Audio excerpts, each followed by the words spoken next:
Just as the cardiovascular system is clinically an important system where a lot of physiology is required to understand the clinical implications of it. Similarly, the respiratory system is one such system which has a lot of understanding which is needed for clinical cases. So let's understand this system. There will be introduction and mechanics of breathing, a big section on mechanics of breathing, and then pulmonary circulation, ventilation perfusion relationships,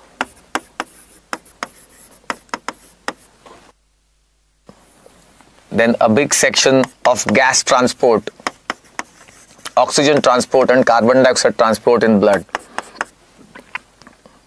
and then regulation of breathing, how breathing is regulated, partly voluntarily, partly involuntarily, and other applied respiratory physiology. This is how respiratory system is dealt with. Let's start with the first section, introduction and mechanics of breathing. Let's take some few basic points on the respiratory system. First thing, there are 23 generations of the respiratory tree. You know, trachea is taken to be the 0th generation. Trachea is considered to be the 0th generation, and then it divides into right and left main bronchus, that's taken as the first generation, and then every time the passage divides, it's a new generation. So diagrammatically speaking, it would be something like this. Every time it further divides, it will be a new generation. So such 23 generations of the respiratory tree. Trachea, and in fact the first 7 generations are cartilaginous. They have cartilage in their walls. What's the importance of this is that because of the cartilage, these generations are not prone to compression. A fact which is very important for understanding in the case of COPDs. Last 16 generations have no cartilage in their walls. This is where COPD becomes an important discussion, that they will be more prone for compression as there is no cartilage to tether those generations. There is no cartilage in their walls. So what all things are present in the last 16 generations? A thin layer of smooth muscle and some neuroendocrine cells as well. The cells like Apud cells, amine precursor uptake and decarboxylase, or Kulchitsky cells.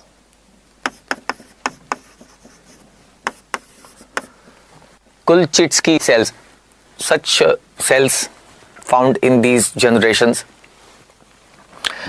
Apart from this, first 16 generations are called as conducting zone. Last 7 generations would be called as respiratory zone, where gas exchange will occur. First 16 would be the so-called dead space, no gas exchange, whereas the last 7 generations have respiratory bronchioles and then the alveoli that are associated with them. So that's the respiratory zone.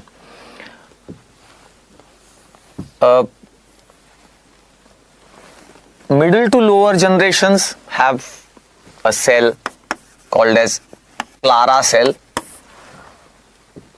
somewhere in the middle to lower generations, and that's a Clara cell synthesizes surfactant like material. Its function is not known why it synthesizes the surfactant. In fact, this question has been asked often in the past. The surfactant synthesis begins by what age of gestation? And the options are 20 weeks, 24 weeks, 28 weeks, 32 weeks. Earliest evidence of surfactant synthesis is by 20 weeks of gestation. Even Clara cell synthesizes that surfactant as early as that 20th week, and surfactant begins to appear by, in the amniotic fluid, if it begins to appear by 28 to 32 weeks of gestation. So that's a difference. Synthesis begins by and it begins to appear by. Apart from this, last 6 generations are called as Achilles heel of the respiratory system. Achilles heel of the respiratory system. What's an Achilles heel? We know this for tendo Achilles, but Achilles heel really means any weakness, any vulnerability. So what's the weakness or vulnerability in the respiratory system? Last 6 generations. Because mucociliary transport, mucociliary clearance system is weakest in the last 6 generations. So if any inhaled particle reaches that zone, then it will be difficult to clear it off. It will be trapped. So that's called as the Achilles heel of the respiratory system. Let us now start with the mechanics of breathing, the first section. Mechanics of breathing is the first chapter, and it deals with how the breathing occurs, inspiration, expiration, what are the various pressures involved and all that. So let's begin. First point is that under normal quiet breathing, in the normal quiet breathing, inspiration is active and expiration is passive. This is only true for normal quiet breathing. Inspiration is active. It's caused actively by muscle contraction. And work is done only during inspiration. And where the inspiration stops, expiration occurs as a passive recoil process. It doesn't perform any work. This is only for quiet breathing, normal, regular breathing. No work done will be done during expiration. Let's see the muscles for breathing.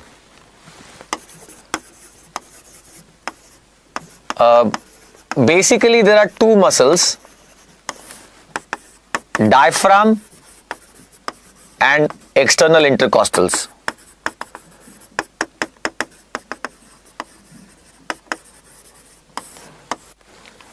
The diaphragm in males, diaphragm moves freely, and therefore it contributes mainly. Major contribution comes in males by the movement of diaphragm. It increases the vertical diameter of the chest, and therefore the males, the type of breathing in males is abdominothoracic type of breathing, mainly abdominal but assisted by intercostal muscles or thoracic muscles. Whereas in females, diaphragmatic movements are less pronounced, and there are strong intercostal muscles. So in females, major contribution comes from intercostal muscles. Female, the type of breathing is thoraco-abdominal. These are the muscles for quiet breathing. Apart from this, there are accessory muscles as well. Accessory muscles for breathing like ala nasi, sternocleidomastoid, scalene muscles, serratus anterior, and muscles for forceful expiration. Muscles for forceful expiration would be abdominals and internal intercostals. Internal intercostal muscles, they depress the rib cage and they bring about heavy expiration. So forceful expiration, these two muscles are involved. Next, let's see the pressures involved in the process of breathing. Pressures involved in the process of breathing. Let's see the first one, intrapleural pressure or intrathoracic pressure. Intrapleural or intrathoracic pressure. See, this is the pressure around the lungs between the two layers of pleura. If you see the transverse section of the thoracic cage, we can draw it here. There are ribs and intercostal muscles.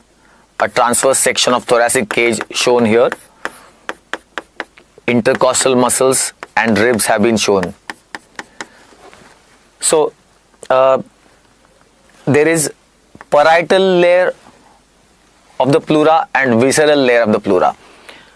The pressure between the two layers of pleura, and that means pressure around the lung, is called as intrathoracic pressure or intrapleural pressure. That's pressure around the lung between the two layers of pleura.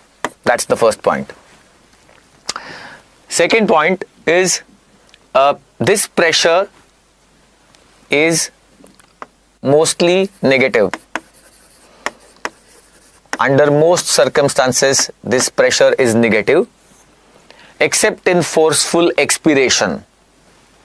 Otherwise, this pressure is mostly, under most circumstances, it is negative. Third point, why do we need this negative pressure?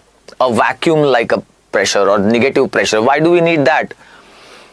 We need it to keep the lung distended. That's the function of this pressure, to keep the lung distended. You see, the lung has inward recoil tendency. Lung has a naturally collapsing tendency. It's like an inflated balloon. If you leave it, it will collapse. Lung has a similar tendency, and therefore to keep the lung distended, to keep the alveoli open, you need a certain negative pressure around the lung. That's the intrapleural or intrathoracic pressure. Next is, how is it generated? How is it that this pressure, negative pressure, gets created between the two layers of pleura? And the basic cause of this is the elastic recoil of the lung. Inward recoil of the lung, elastic recoil of the lung is the basic cause of production of the negative pressure around the lungs. See how, the parietal layer of pleura is adhering the thoracic cage from inside, and visceral layer of pleura is adhering the outer surface of the lung. So consider this, that as the lungs have that inward recoil, when they are recoiling inward, they will pull the visceral layer inward. Visceral layer of the pleura will be pulled inward. And because of that, see, parietal layer is adhering the thoracic cage from inside, and visceral layer now is being pulled inward. This will create that piston-like action and generate the negative pressure. Like when the piston is pulled back for the syringe, the negative pressure created. Somewhat similar thing happening here. So elastic recoil of the lung is the basic cause of production of the negative pressure, intrathoracic pressure. Next point is what is the role of pleural fluid? The role of pleural fluid. It is to keep the pleurae together, especially during inspiration. Especially during inspiration. See how.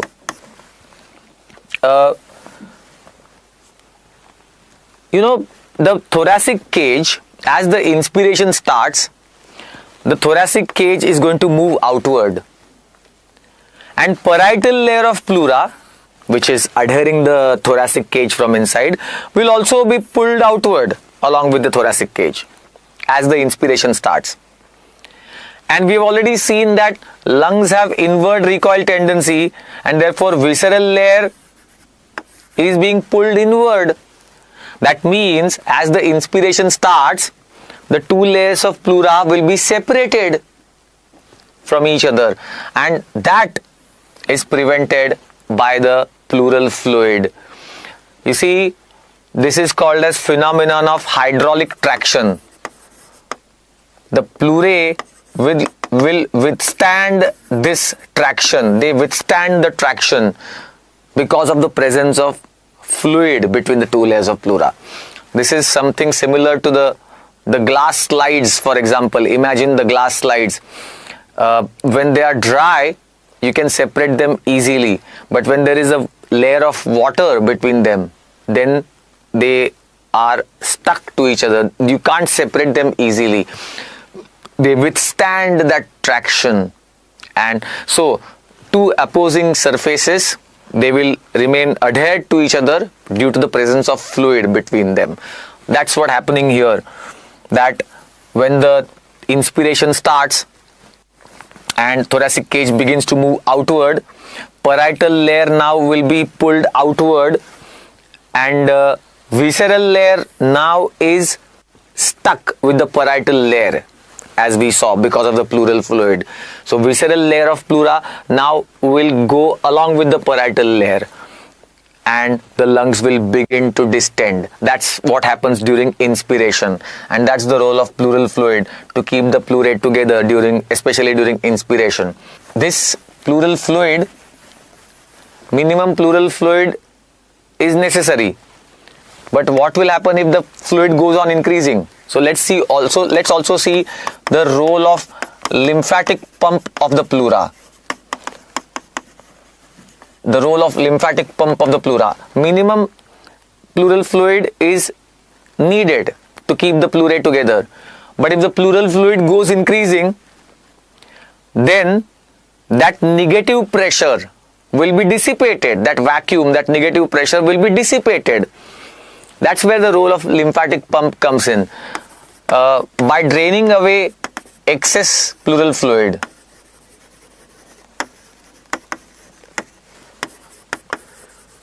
the lymphatic pump, by draining away the excess pleural fluid, it maintains the negative pressure. It helps to maintain the negative pressure between the two layers.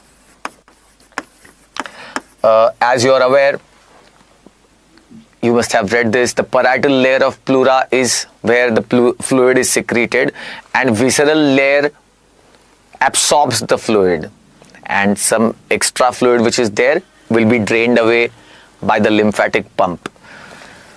So that's some of the dynamics of the pleural pressure. Finally, let's see how much is this pressure. How much is the pleural pressure? There have been 2 MCQs asked in some of the recent exams. One is, the greatest negative intrathoracic pressure is generated in which of the following? And the options are a deep sigh, a deep yawn, first cry of the neonate, or Muller's maneuver. The answer is, very often students tend to think it may be first cry of the neonate, first breath after birth. but more than that is generated in the Muller's maneuver. And similarly, one more question. Greatest positive intrathoracic pressure is generated in which of the following? A dry hacking cough, brassy cough, then opera singing, yelling and screaming loudly, or Valsalva maneuver. Answer is of course Valsalva maneuver. Let's see these pressures now. In the quiet breathing, the pressures will be like this. At the start of inspiration, means neutral position of the lung, the pressure is -5 centimeters of water. Then by the end of inspiration, it will become even more negative, -7.5 centimeters of water, because pleurae were getting traction in the opposite directions. So this negative pressure will now become even more negative during inspiration and become -7.5, and in fact this causes expansion of the lungs. Lungs have an elastic recoil tendency, and they are going against their tendency and they are expanding during inspiration, and for that to occur, the pressure will have to be even more negative, that's -7.5. So the point is, during quiet inspiration, a total of 2.5 centimeters change occurs in the intrapleural pressure. Let's keep this figure in mind. During quiet breathing, this much is the pressure change. Well, one thing, that this pressure is not uniform. As I said, it's -5, but that's only an average figure. In reality, at the apex of the lung, the pressure is more negative, -10 centimeters of water. And toward the base, it is less negative, -2 centimeters of water. So, on an average, -5 was the pressure for average pressure. And why is this the difference? It's because of the weight of the lungs. Obviously, because of the weight of the lung, pleurae near the base will be compressed, and if they are compressed, that vacuum will be dissipated. That negative pressure will be dissipated somewhat. So it's less negative at the base, more negative at the apex. Let us see the pressures in forceful breathing. Inspiration, let us see the negative pressures. A deep sigh and a deep yawn, they create the pressure to the tune of -30 centimeters of water. First cry of the neonate, first breath at birth, at birth the lungs are collapsed, they are going to distend after that. So the first breath will have to generate a lot of negative pressure. So first cry or first breath after birth, the pressure is -60 centimeters of water. But greatest negative intrathoracic pressure is generated in the Muller's maneuver. Muller's maneuver generates the pressure up to -100 centimeters of water. So greatest negative intrathoracic pressure is generated in the Muller's maneuver. What is this Muller's maneuver? Muller's maneuver is a counterpart of Valsalva maneuver in inspiration. Valsalva maneuver is forced expiratory effort against closed glottis.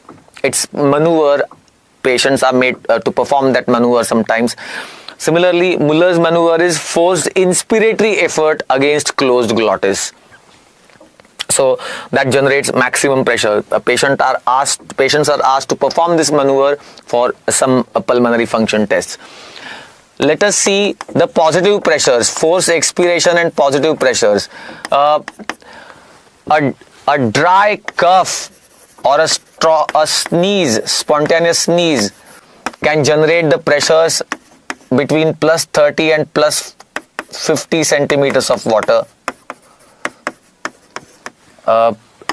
Screaming, yelling very loudly, or opera singing These will create the pressures to the tune of plus 60 to plus 80 centimeters of water. But greatest positive intrathoracic pressure will be in the Valsalva maneuver. Valsalva maneuver, as I said, forced expiratory effort against closed glottis. Patients are asked to perform this maneuver for under certain circumstances or while you are recording some pulmonary function tests. It can generate the pressure in the range of plus 100 to plus 150 centimeters of water. These are the pressures, the intrapleural pressures and their variations in forceful breathings. Second pressure is intra-alveolar pressure.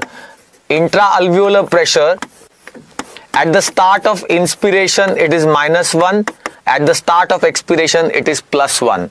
At the start of inspiration it's -1, just subatmospheric to pull the air in, and at the start of expiration +1, just above atmospheric to expel the air out. These are the intra-alveolar pressures. Third pressure is transpulmonary pressure. Transpulmonary pressure, it is pressure across the lung. Pressure across the lung, and it can be shown diagrammatically.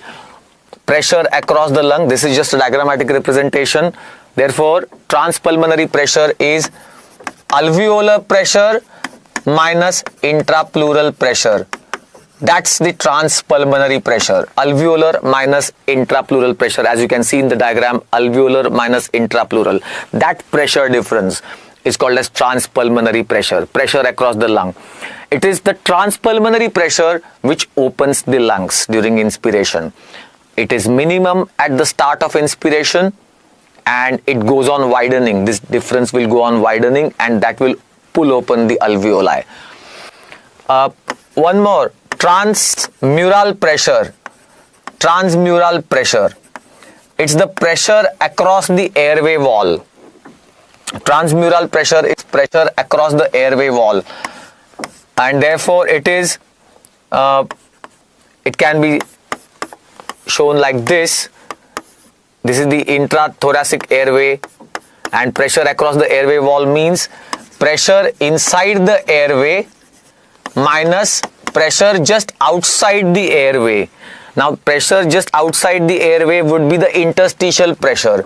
So that's pressure in the interstitium. This pressure difference is called as transmural pressure, pressure across the airway wall.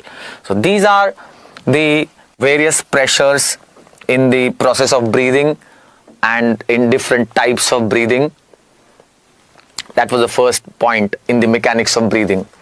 After having discussed the pressures around the respiratory system, the next point is the surface tension and the surfactant.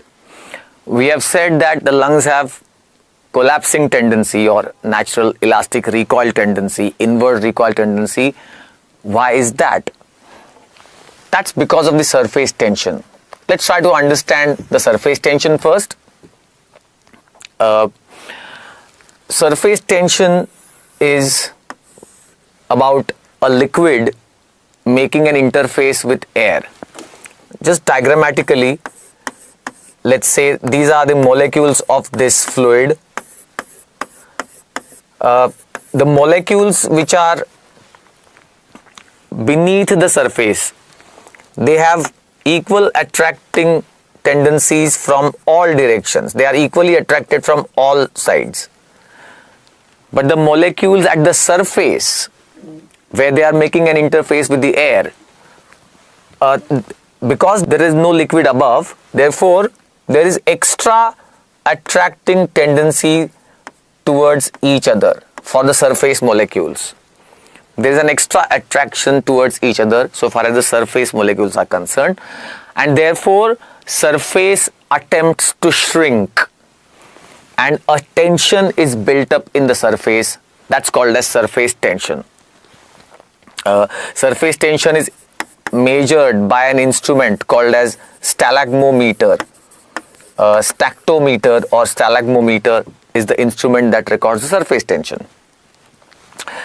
Now, in the alveoli, alveoli are lined with a fluid and they also have air. Therefore, there is a fluid-air interface in the alveoli. There is a surface tension within the alveoli because of that fluid, and therefore alveolus has a shrinking tendency because of this surface tension.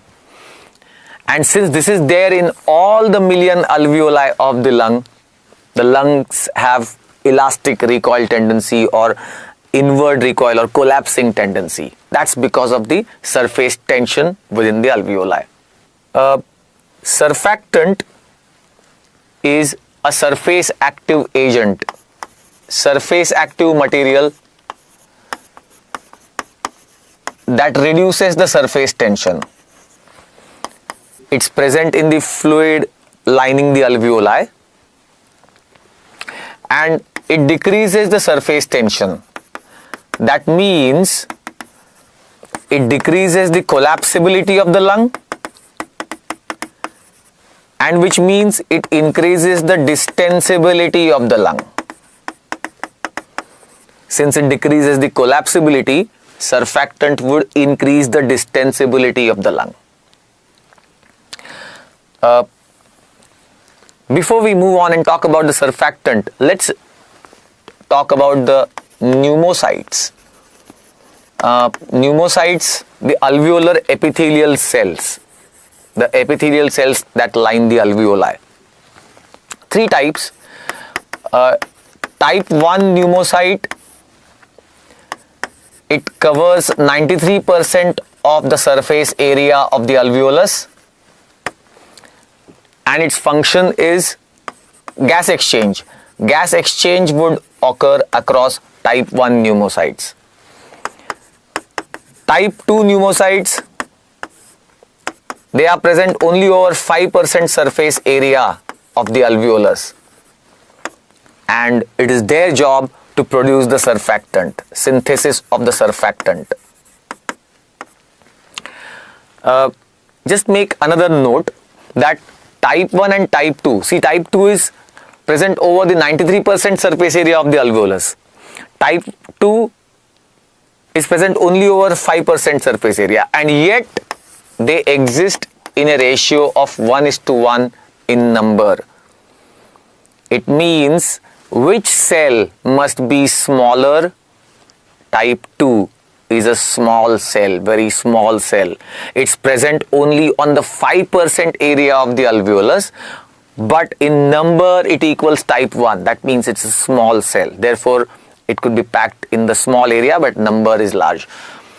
In fact, if you see the alveolus, it should appear something like this. Type 2 cells are present in the corners of the alveolus. Corners.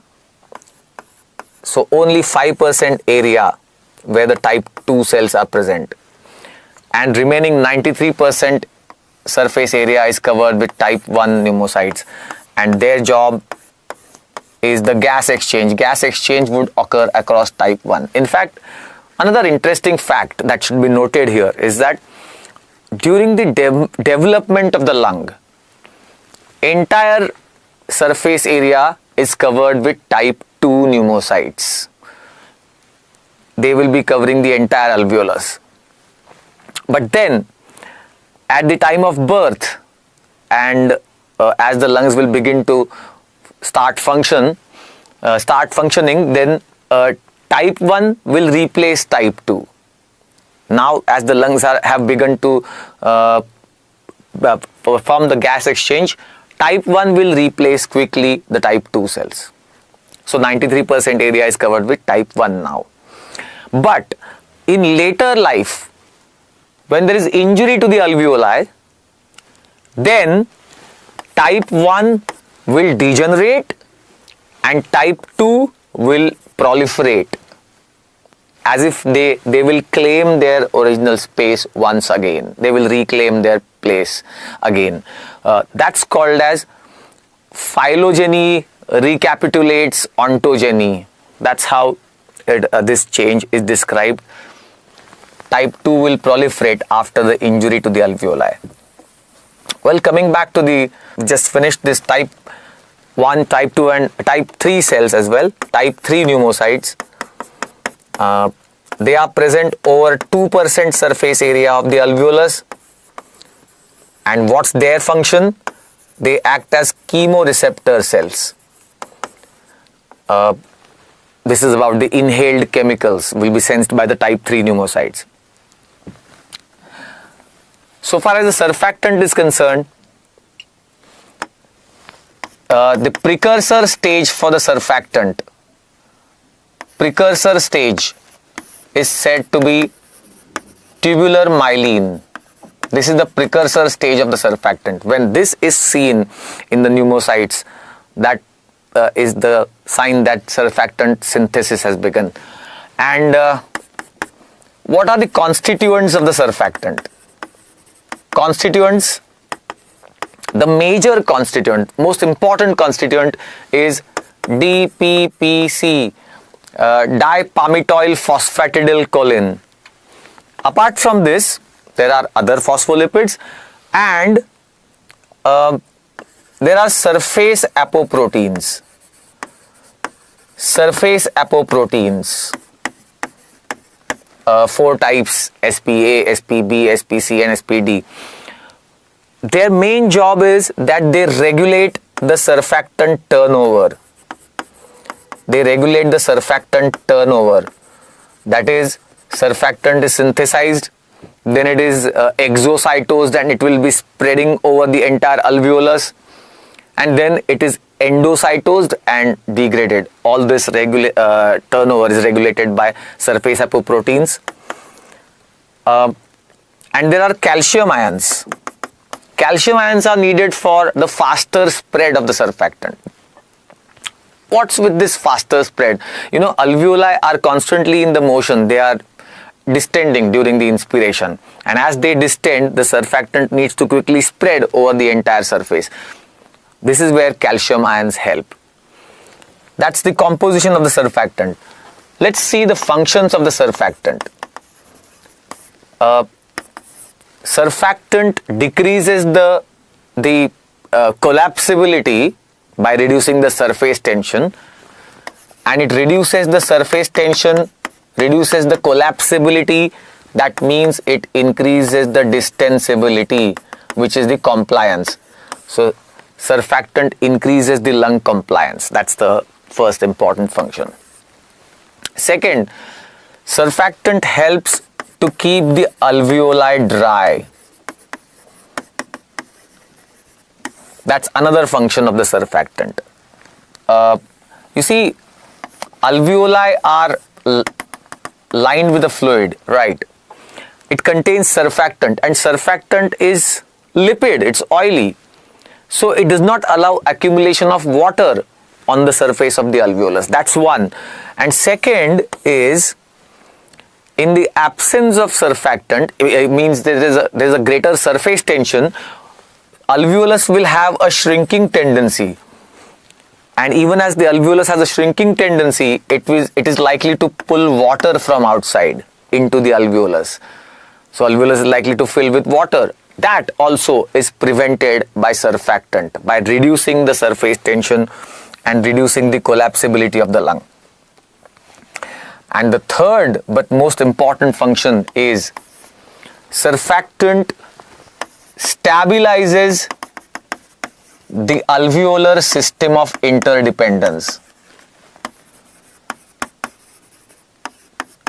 There is a certain interdependence among the alveoli, and that is stabilized by the surfactant. So let's see how.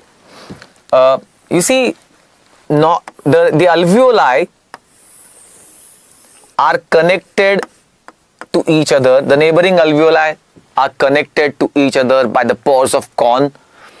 There are connections like this where they are connected.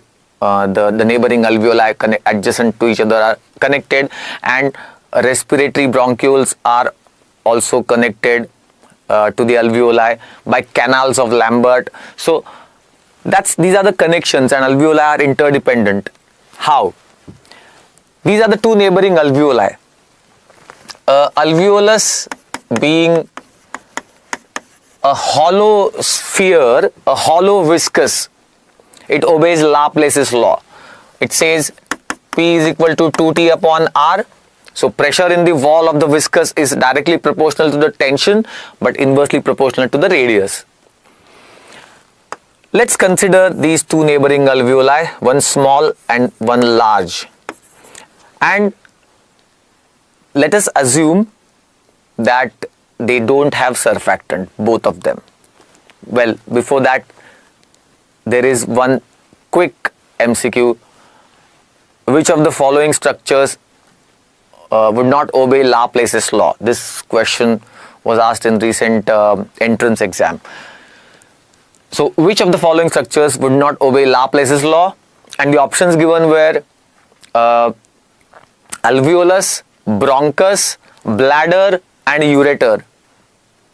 So the only point is which of them will not be considered as a hollow viscous. Ureter was the answer among the given choices. Well, right, let's come back to this. In the absence of surfactant, now see this, there are these two alveoli, both don't have surfactant. So in the absence of surfactant, what's going to happen? R radius is small for the smaller alveolus. So if R is small, of course pressure P will be more in this alveolus, and R is more, radius is larger, that means pressure will be less. That's Laplace's law. So in the absence of surfactant, what's going to happen is the air will move out of the small and into the neighboring large alveolus. From small to large, neighboring large. That means what? That means it's a complete instability. Small alveoli will go on collapsing and large alveoli will become larger and larger and larger. After all, air is going to flow from high to low pressure. So that's going to happen here. This will be instability. This is prevented by surfactant and it will stabilize the system. See how. Let's imagine now that both these alveoli have surfactant present in them. Surfactant, in the case of small alveolus, it will be concentrated. Surfactant molecules will be concentrated over a small area. And in the case of larger alveolus, the surfactant molecules are scattered. That means in the case of small alveolus, surface tension will be dramatically reduced now, because surfactant molecules are concentrated over a very small area. They are more efficient, they are more effective in reducing the surface tension, and that means surface tension T now will be dramatically less in the small alveolus. And if the T is less by Laplace's law, that means pressure P also will be less, and relatively in this alveolus T will be more and pressure will be also slightly more than that. That means in this case, when the surfactant is present, air will go from large to small alveolus and alveolar system will be stabilized. So that's the function of surfactant. It stabilizes the alveolar system, apart from the other functions like it increases the compliance. But one thing that you should carry forward from this discussion is that when the alveolus is small, surfactant molecules are concentrated. That means surface tension will be very, very less, and that means compliance will be more. So having talked about the compliance, let's take the next topic of compliance. There have been multiple questions asked in different ways. So let's start with those questions, those MCQs. First MCQ, what is the specific compliance of the lung? And the options are compliance upon body weight, compliance upon body surface area, compliance upon FRC, or compliance upon TLC? The answer is compliance upon FRC is called as specific compliance of the lung. Other MCQs like compliance is greatest during which stage of breathing? Start of inspiration, mid inspiration, end inspiration or expiration. From the previous discussion on surface tension, you would recall that when alveolus is small, that is either at the start of inspiration or at the end of expiration, alveoli are smallest. That time surfactant molecules are concentrated, so surface tension is dramatically reduced, and that means compliance will be higher. Let's discuss the compliance. Compliance is a measure of distensibility of the lungs, the measure of stretchability of the lungs as a tissue, or distensibility of the lung. You know, the lung compliance and the distensibility of the lungs is somewhat likened to, or is thought to be similar to, the nylon stockings, nylon socks or nylon stockings. One thread in that stocking is not so much elastic per se, but when it is woven into that socks or stocking, it becomes quite elastic. Somewhat similar is the lung parenchyma.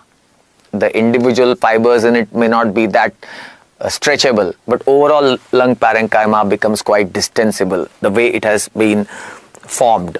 Okay, so compliance is a measure of distensibility of the lung, and it may be also described as delta V by delta P, that is change in the lung volume per unit change of pressure around the lung.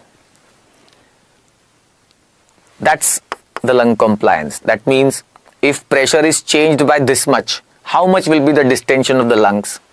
That's another way of looking at compliance.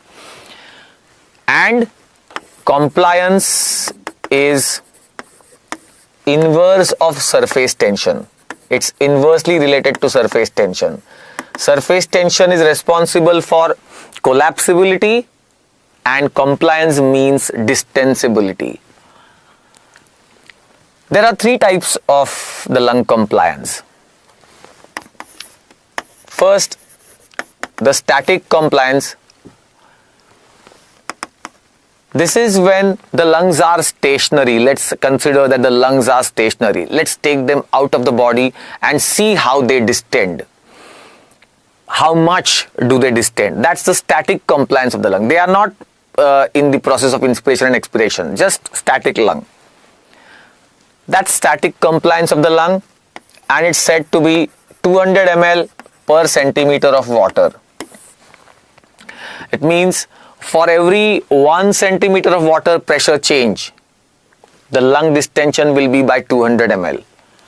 Let us recall from our discussion, what was the pressure change during quiet inspiration? Start of inspiration was -5, end of inspiration was -7.5, so a total pressure change of 2.5 centimeters around the lungs. And we are saying for every 1 centimeter of water pressure changed, the lung distension is 200 ml. Then for 2.5 centimeters of water pressure change, how much will be the distension of the lung? 500 ml. That's the tidal volume of our breathing. Well, this is lungs alone. If we consider lung plus thorax together, then the compliance of this system would be reduced by half. So lungs plus thorax together, the compliance is 100 to 110 ml per centimeter of water. This is the static compliance of the lung. Second type is specific compliance of the lung. Compliance upon FRC, functional residual capacity, that's called as specific compliance of the lung. So it's something like a cardiac index, cardiac output per meter square of body surface area, something like a somewhat similar concept. compliance, the distensibility, but it is for how much lung size or how much FRC. That's specific compliance. And the third type, which is actually the most important one, is the dynamic compliance of the lung. What's dynamic compliance of the lung? Now we are considering the lungs in the body. Really, they are in the process of inspiration and expiration. They are moving constantly. And then during this process of breathing, at every stage, the delta V by delta P relationship goes on changing, and that's called as dynamic compliance of the lung. Changing compliance with the stages of breathing. Changing delta V by delta P relationship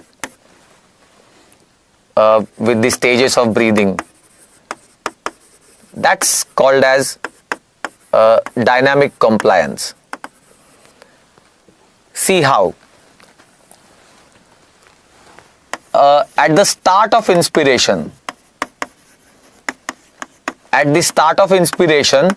alveoli are small in diameter. Alveoli are small.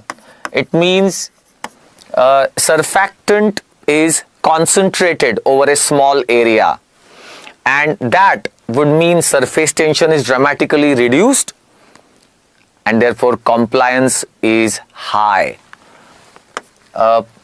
And at the start of inspiration means near the lower lung volumes. Remember, at the start of inspiration, we are at the lower lung volumes, and as we inspire the air, the lungs go to higher lung volumes. So, at lower lung volumes,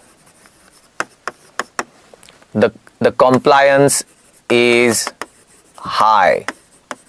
There is a high compliance. And here we are talking of the delta V by delta P relationship. High compliance means for a small pressure change, there would be a good volume distension. That's a good compliance, high compliance. Then, by the end of inspiration means alveoli are now filled with air. Alveoli are large. That means surfactant is scattered now. Surfactant molecules are scattered. They are less effective in reducing the surface tension. Therefore, surface tension is higher relatively, and that means compliance is low. This is at higher lung volumes. We inspire, we go to the higher lung volumes, surfactant is scattered, and the compliance is low. So in terms of delta V by delta P relationship, low compliance means you will have to apply more pressure, or pressure change is greater and volume distension is relatively less. That's a lower compliance. That's by the end of inspiration. And therefore, we can talk about the disease process now. What is the most economical way of breathing in restrictive lung disease patients? This is a disease category, the restrictive lung diseases, in which there is restriction to the expansion of the lungs. Lungs are not expanding normally. This is a restrictive lung disease category. Already the compliance is less in these people. Already the compliance is poor. So they breathe in this manner. Shallow and rapid. They breathe shallow and rapid and near the lower lung volumes. That's the most economical way of breathing in restrictive disease. Because they have already reduced compliance of the lung, they would not want to take a deep breath, deep inspiration and go to higher lung volumes where the compliance is poor anyways. Therefore, they will continue to breathe near lower lung volumes by taking short, shallow and rapid breaths where the compliance is better near the lower lung volumes. All this can be explained with on the basis of a diagram called as compliance diagram. The compliance diagram, which is called as hysteresis. Hysteresis is a Greek term It's a mathematical term. Which says that the system that does not follow identical path on application of stimulus and withdrawal of stimulus. That's called as hysteresis. So we will see during inspiration the pressure volume relationship follows different route, and during expiration it follows a different route, for which reason it's been called as hysteresis. It's a pressure volume relationship. So let us start with the pressure -5, -6, -7, -7.5. This is pressure in centimeters of water, and on this axis volume distension,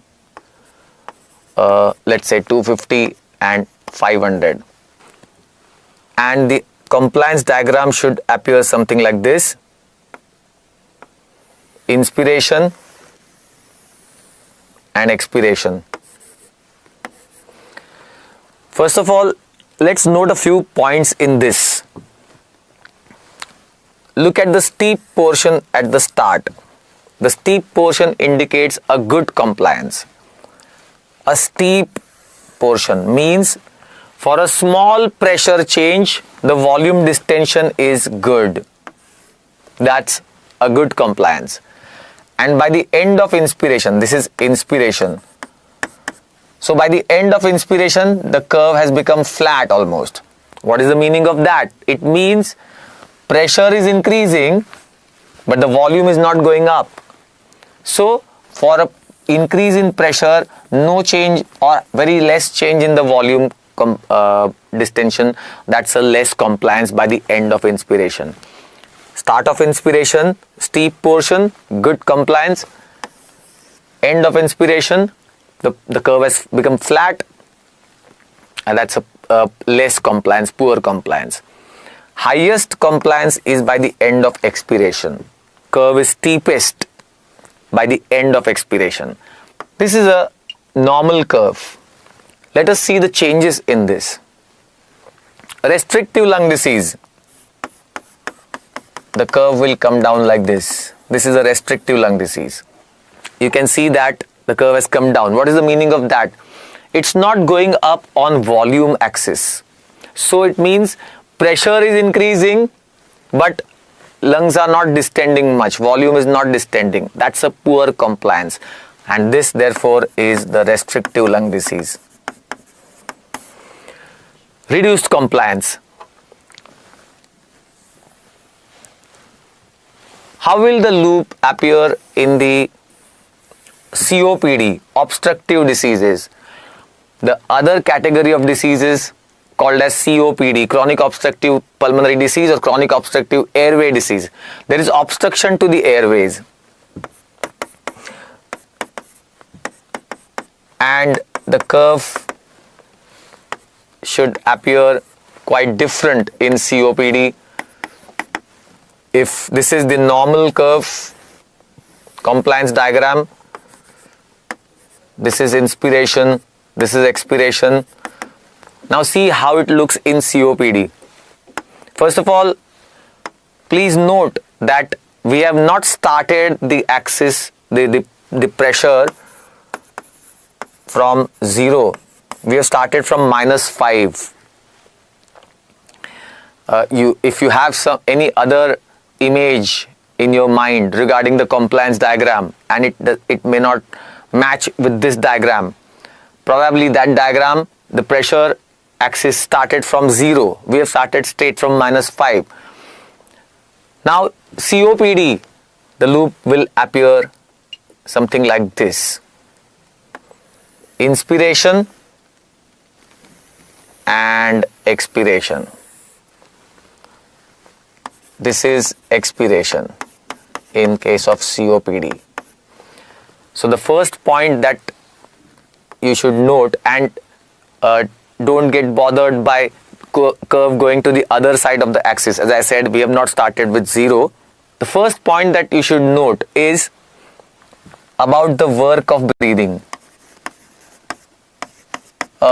Work of breathing is delta P into delta V. You see, work done is force into displacement is the work done.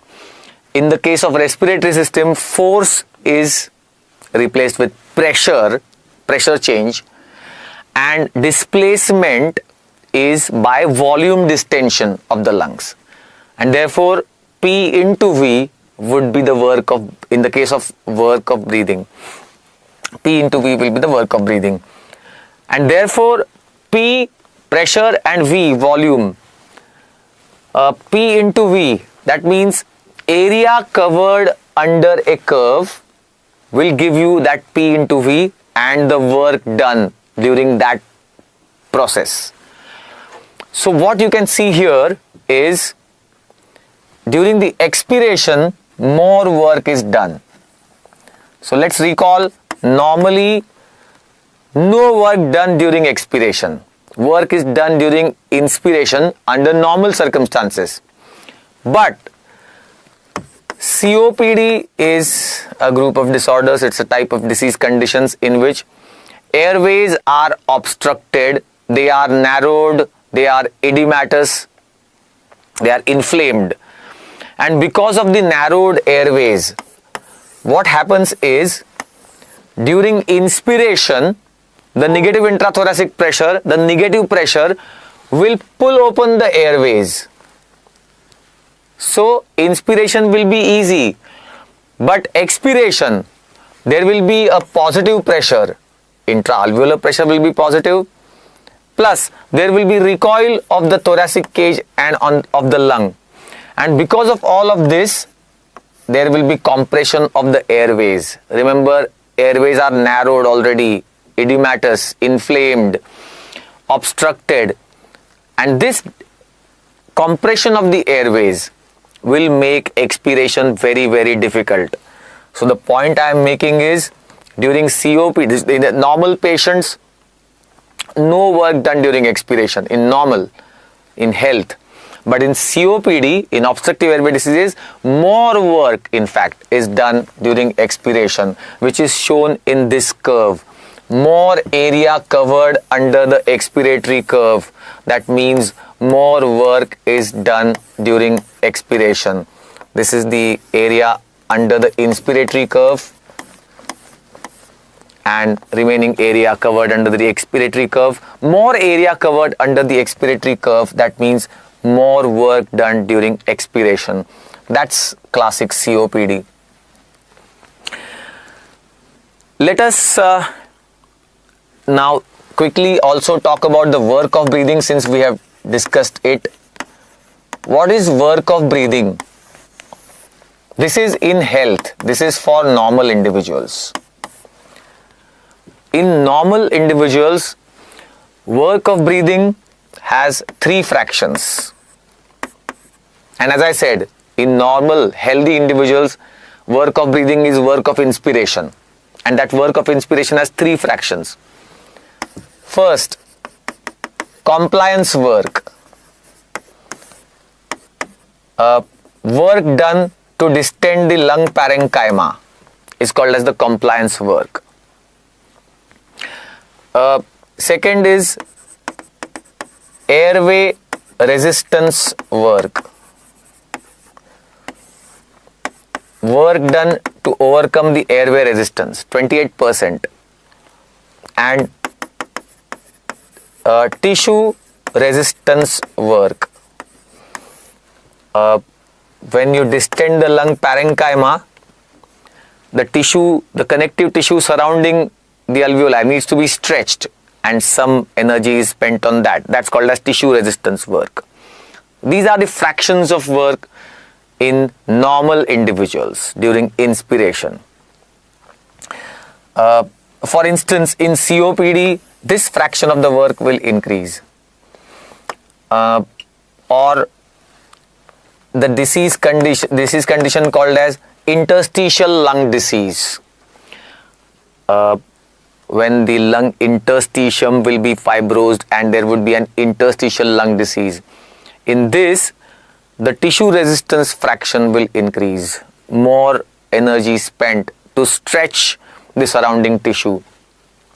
So that's the work of breathing in the or the fractions of the work of breathing in the normal people.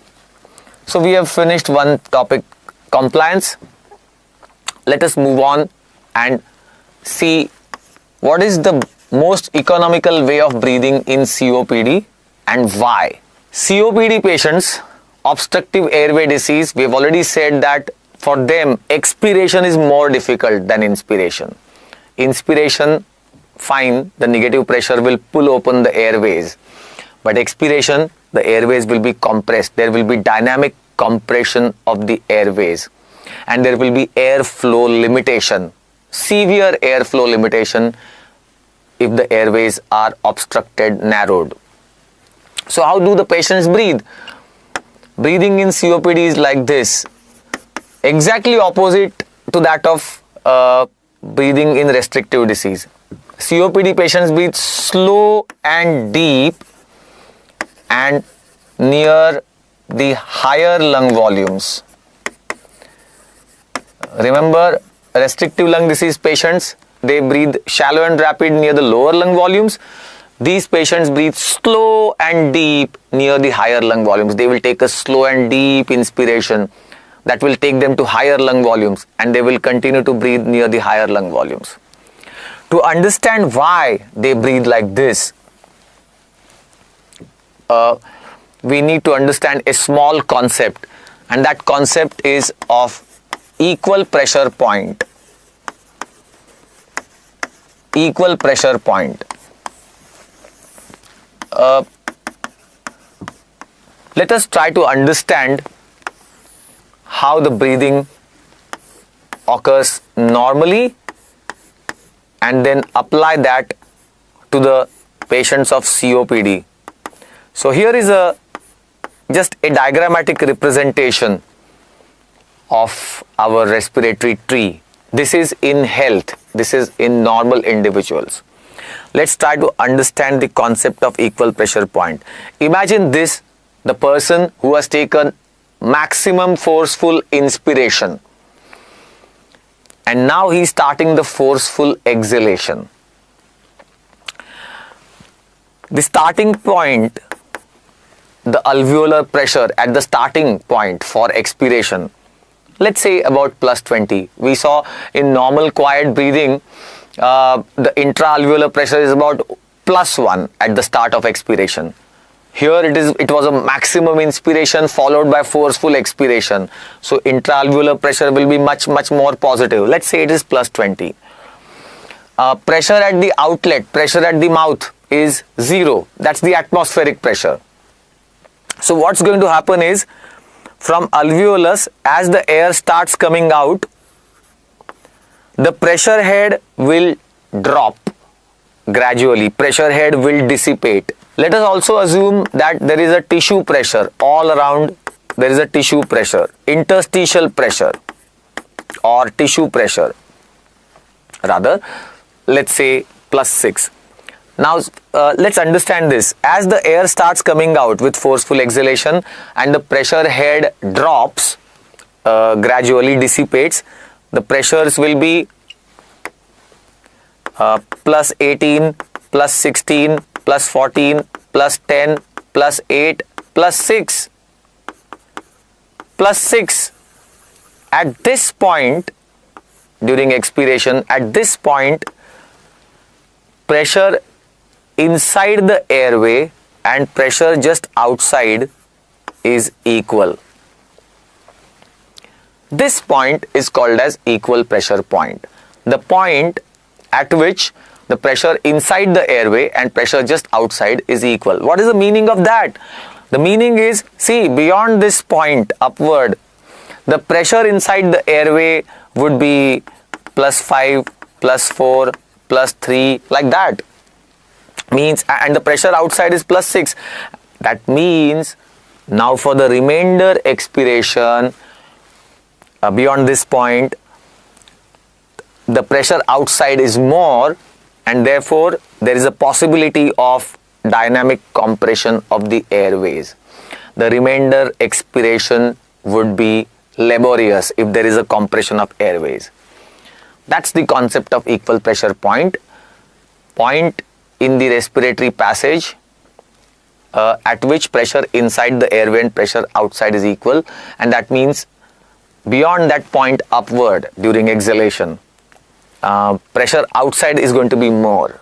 The interstitial pressure or tissue pressure is going to be more than the pressure inside the airways. That's the concept. Now, most important statement coming up. In normal individuals, equal pressure point occurs in first 7 generations. Let us recall what is there in the first 7 generations. Cartilage. Cartilage is present in the first 7 generations, and since cartilage is there, even though equal pressure point is reached and pressure inside the airway beyond that point is less, because these are cartilaginous airways, there is no compression of the airways from outside by the tissue pressure. So in normal individuals, there is no so much of a airflow limitation. And then what happens in COPD? In COPD patients, when there is obstruction to the airways, with their chronic type of obstruction and chronic type of breathing, what happens is EPP, equal pressure point, shifts to the lower airways. Lower airways means non-cartilaginous airways. Equal pressure point will shift to the lower airways, non-cartilaginous airways. Something like this. These are the airways, first the cartilaginous and then lower airways non-cartilaginous.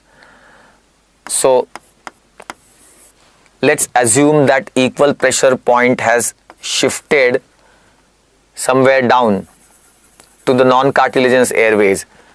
So what happens is the patient starts exhalation and equal pressure point is reached early during exhalation. That means, and they are non-cartilaginous airways. That means remainder part of exhalation is going to be very, very laborious. There will be dynamic compression of the airways during expiration. See, something like this, equal pressure point has shifted to this, let's say, lower airways. So it will reach early during the expiration. Equal pressure point will be reached early, and therefore the remainder exhalation is difficult. That's the most important concept, severe airflow limitation during expiration in COPD. Now, how do they try to overcome this? They will do 3 things. One is they inspire slow and deep. COPD patients, this is breathing in COPD. How is it that they try to overcome their narrowed airways and very difficult expiration? They inspire slow and deep. Because there is a forceful inspiration, there is a much more negative intrathoracic pressure. And because there is more negative intrathoracic pressure, it pulls open the airways. The airways are narrowed and compressed. That's a COPD. Airways will be pulled open by the much more negative pressure that they are generating during inspiration. But because of that, because of slow and deep inspiration, they will reach higher lung volumes. Deeper you breathe in, higher lung volumes would you reach. So they reach higher lung volumes. From here they will start the exhalation. So second step is they exhale slowly. Exhale also slowly. You see, this is a alveolar pressure at the starting point of exhalation, plus 20. And if you exhale rapidly, the pressure head will also dissipate rapidly. Plus 20 plus 10 plus 6. That's it. Equal pressure point will reach in the lower airways, non-cartilaginous airways. The attempt should be that equal pressure point goes upward to the cartilaginous airways. First 7 generations are cartilaginous. So exhale slowly. That means pressure head will also dissipate slowly. Plus 20, plus 19, plus 18, plus 16, plus 15. Pressure head will dissipate slowly, and that means equal pressure point will come to the upper airways. That's the second step, that they exhale slowly so that equal pressure point is shifted to the upper, that means cartilaginous airways. Cartilage, remember, it provides tethering. And third point is they purse the lips. Pursing of the lips. Pursing of the lips creates artificial resistance at the outlet.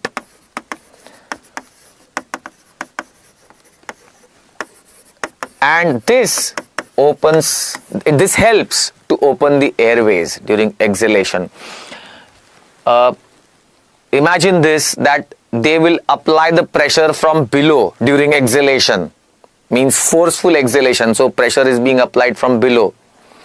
But air cannot come out easily because there is obstruction at the outlet created by pursing of the lips. Therefore, this air which is coming out, it cannot come out rapidly, easily, so it comes out very slowly. While it is coming out during exhalation, it is applying pressure from within the airways as the air is coming out. Because it can't come out easily, it creates a pressure from inside to open the airways, and it opens the airways and comes out. So that's another step that COPD patients will take. In fact, this pursing of the lips has been described sometimes for the COPD patients category as pink puffers. They huff and puff, so it's called as pink puffers. And the other category is described as blue bloaters.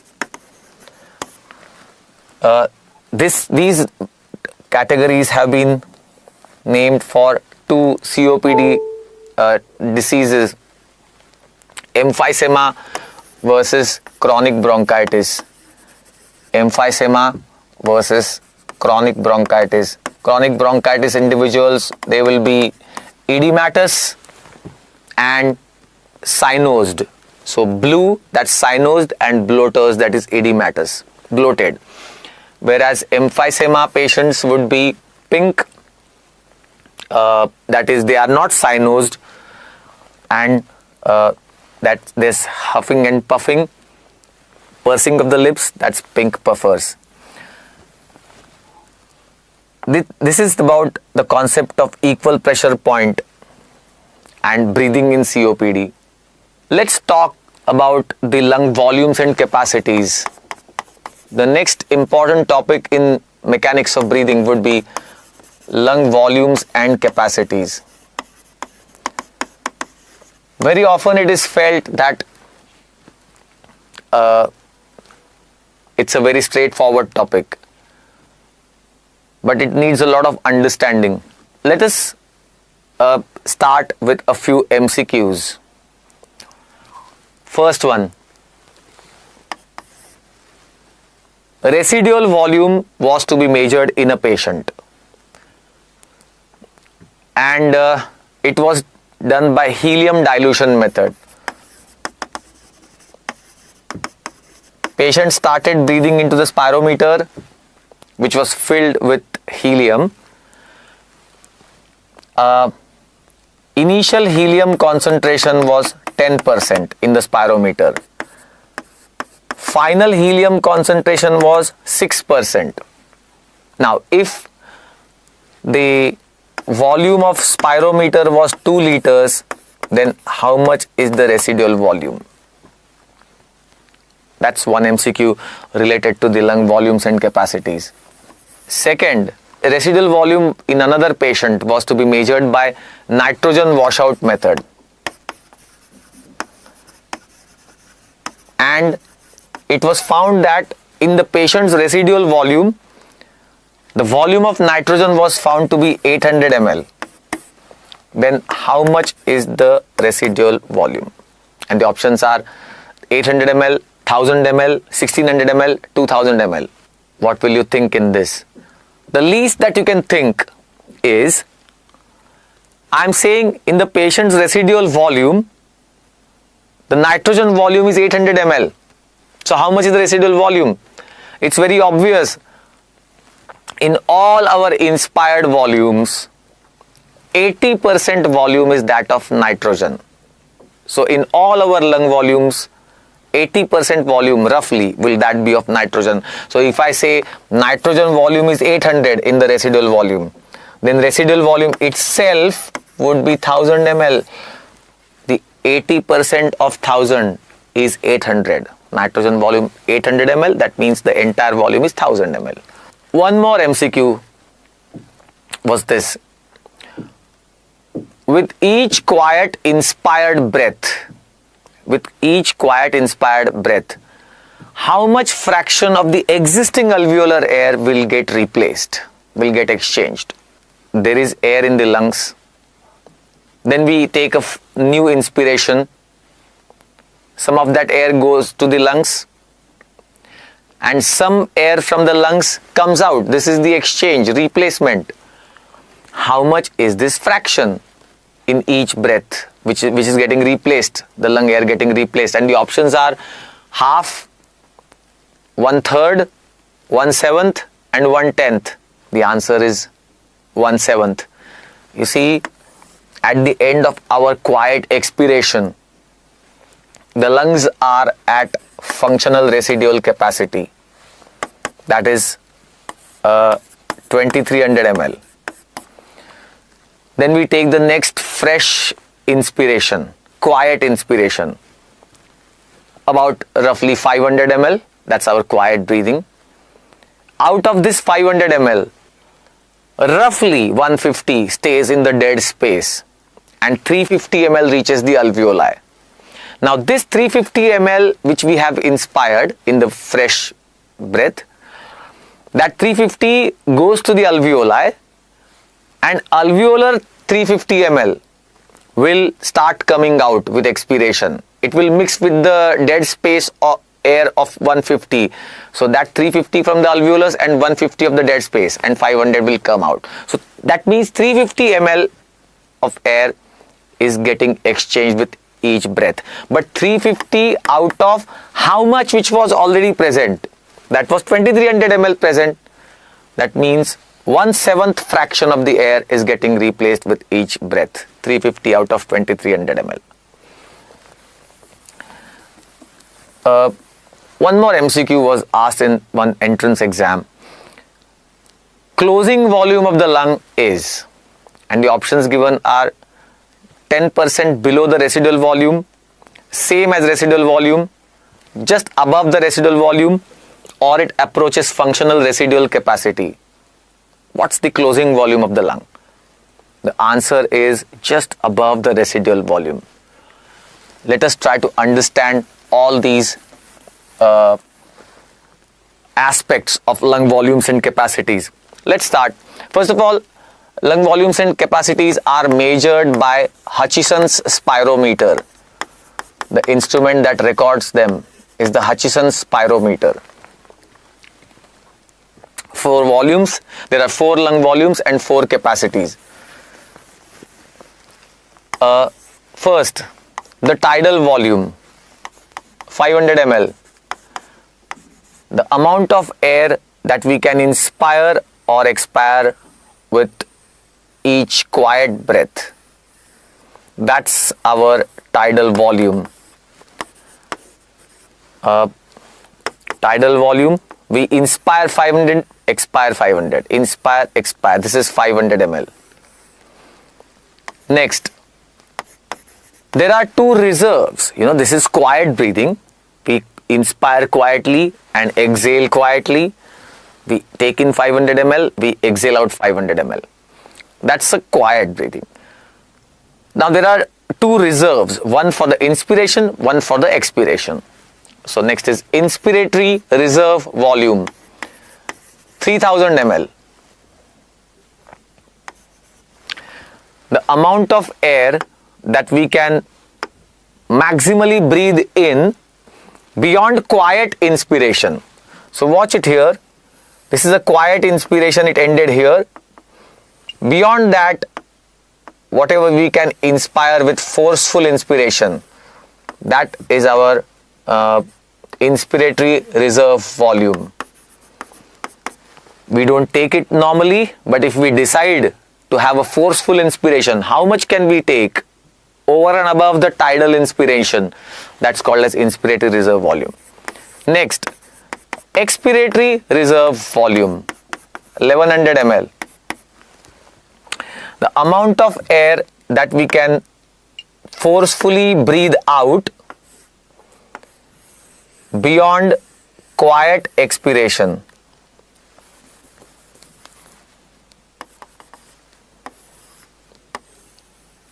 So quiet inspiration, quiet expiration.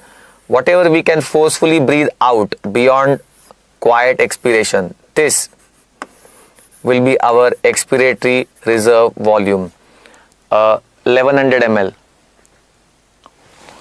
And the fourth one is residual volume, 1200 ml. The amount of air that remains in the lungs even after maximum forceful expiration. See, beyond maximum forceful expiration, whatever remains in the lungs is called as residual volume, 1200 ml. Let us see the capacities. They are combinations of volumes.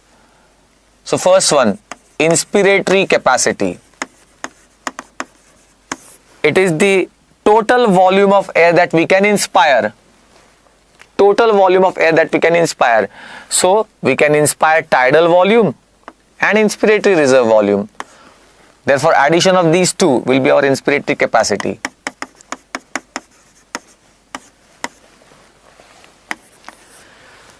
Second, functional residual capacity. The word residual is important. The amount of air that remains in the lungs at the end of quiet expiration. See, this is quiet inspiration and this is quiet expiration. Beyond quiet expiration, whatever is there in the lungs is called as functional residual capacity. So it will include expiratory reserve volume and residual volume.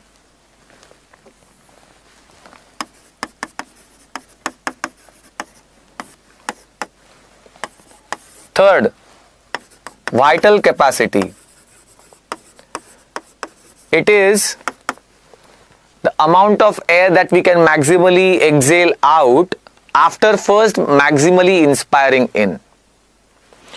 So try to understand that for the vital capacity, we first maximally breathe in.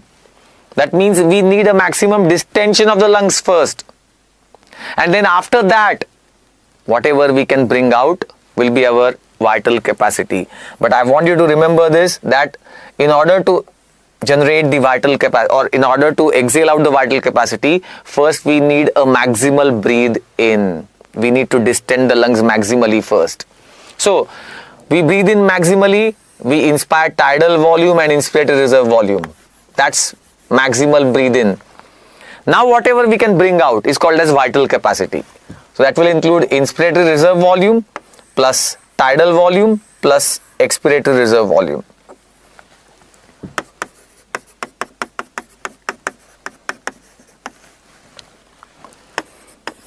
And then fourth one is total lung capacity. It's the addition of all four volumes. IRV plus TV plus ERV plus RV, all four volumes is the total lung capacity.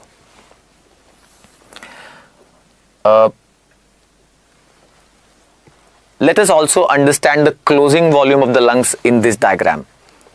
But first, This point is said to be the TLC point. We are at TLC, total lung capacity. See, when we inspire maximally, we reach this point. As we have inspired maximally and we have reached this point, all 4 volumes are in the lungs now at this point. So we say the lungs are at TLC, total lung capacity. Second, when we exhale maximally, we reach this point. When we exhale maximally, we say the lungs are at residual volume. Only residual volume is left in the lungs. That's why you will say the lungs are at residual volume. Then third, when we exhale out quietly, see, inspire quiet, expire quietly. We are here. We will say the lungs are at functional residual capacity. So whatever is there in the lungs, remaining in the lungs, is called as lungs are at. If we inspire maximally, the lungs are at total lung capacity, all volumes in the lungs. Let us define closing volume of the lung and show it in the diagram here. Closing volume of the lung is defined as that volume starting from TLC and exhaling out, that volume just above the residual volume at which airways near the base of the lung begin to close. This volume will be called as closing volume of the lung. Let's try to understand. Starting from TLC means you have inspired maximally and then exhaling out. That volume just above the residual volume at which airways near the base of the lung begin to close. Now the point is why? Why near the base? Because they are at the dependent part of the lungs. So they will be the first one to close and therefore they begin to close first. If you exhale further, you reach residual volume.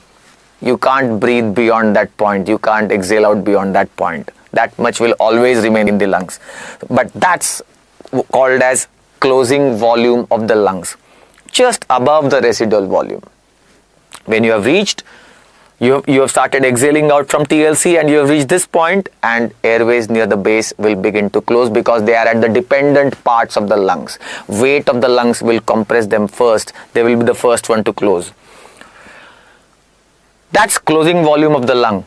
With the aging process, closing volume approaches functional residual capacity.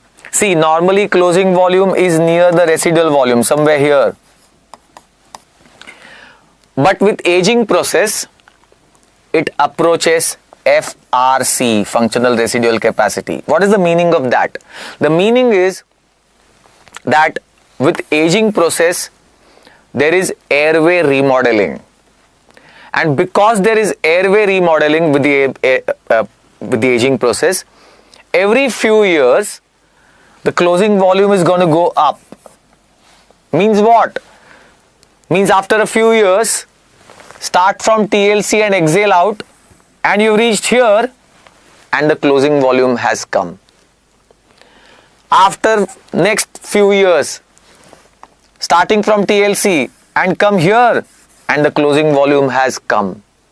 This is what you say, it approaches FRC. Slowly it is approaching functional residual capacity. So in an old age, starting from TLC and you reach FRC and the closing volume will have come.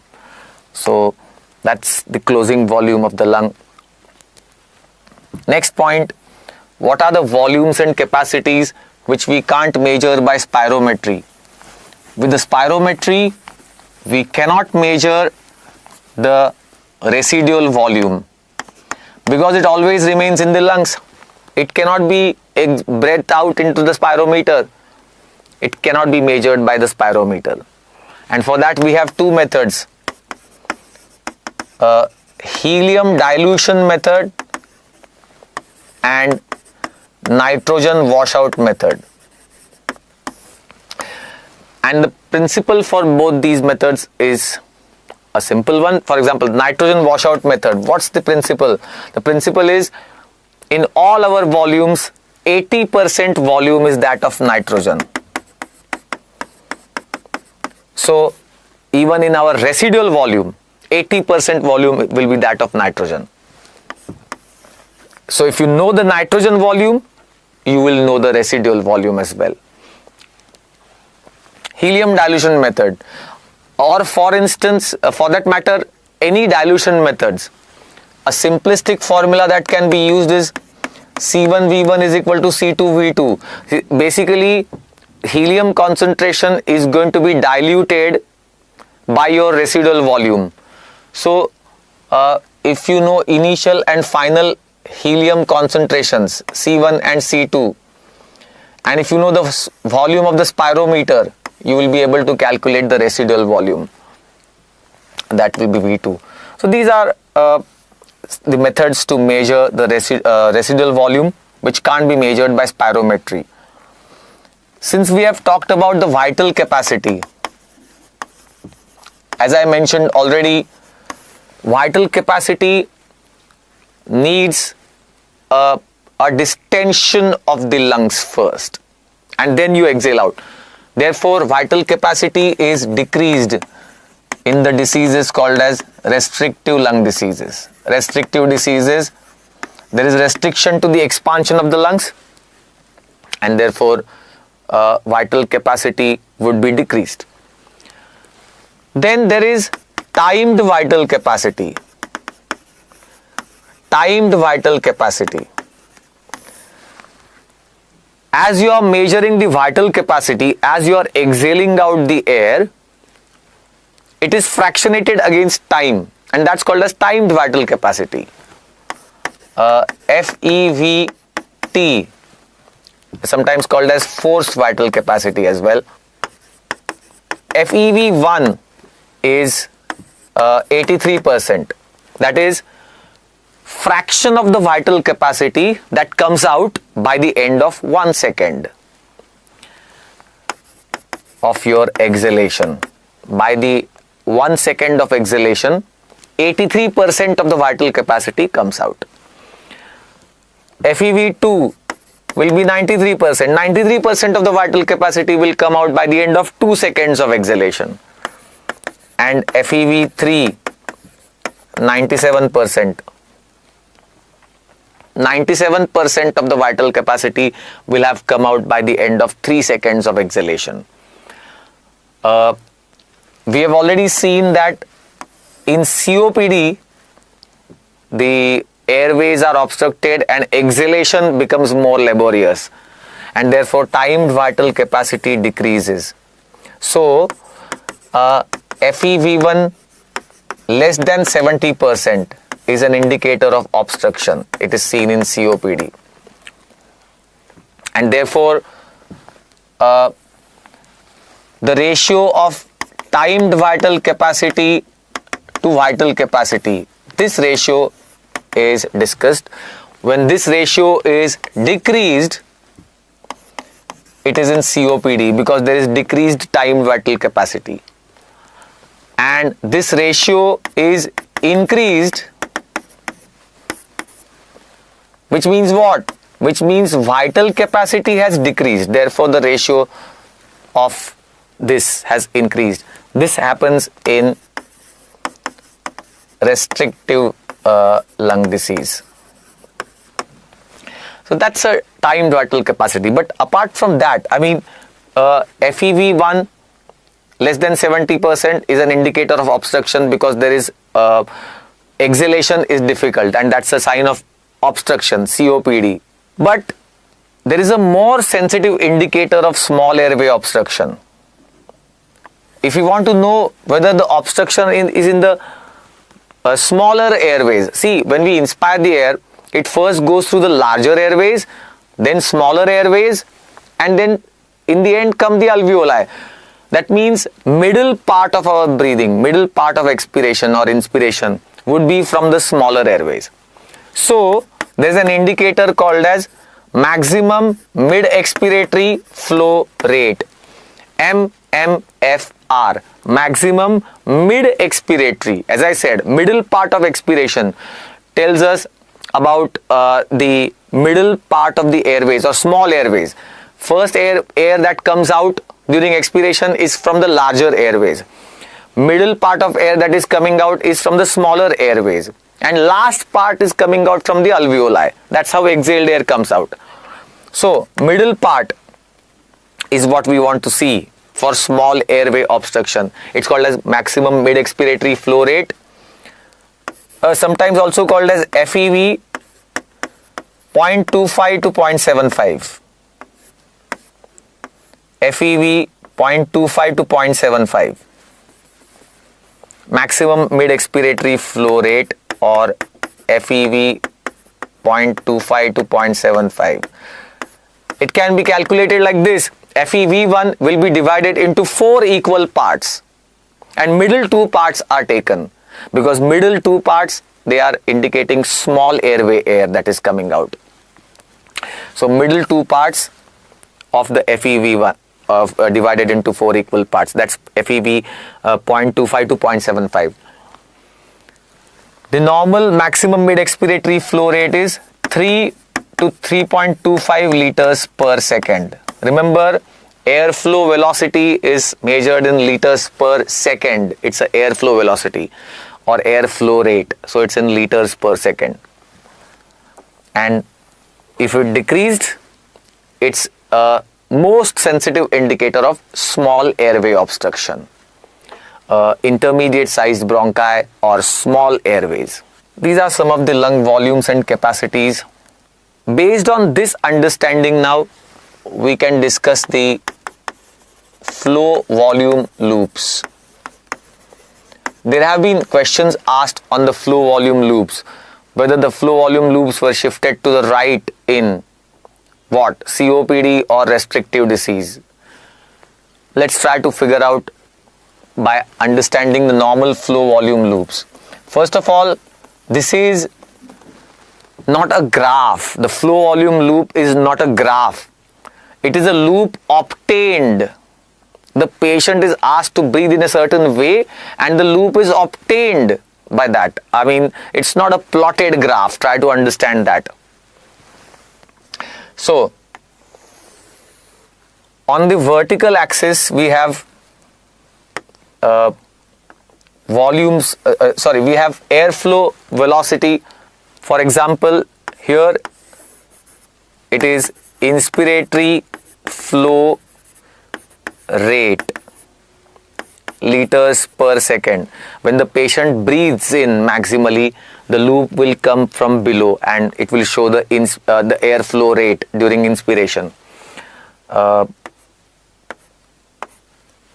1, 2, 3.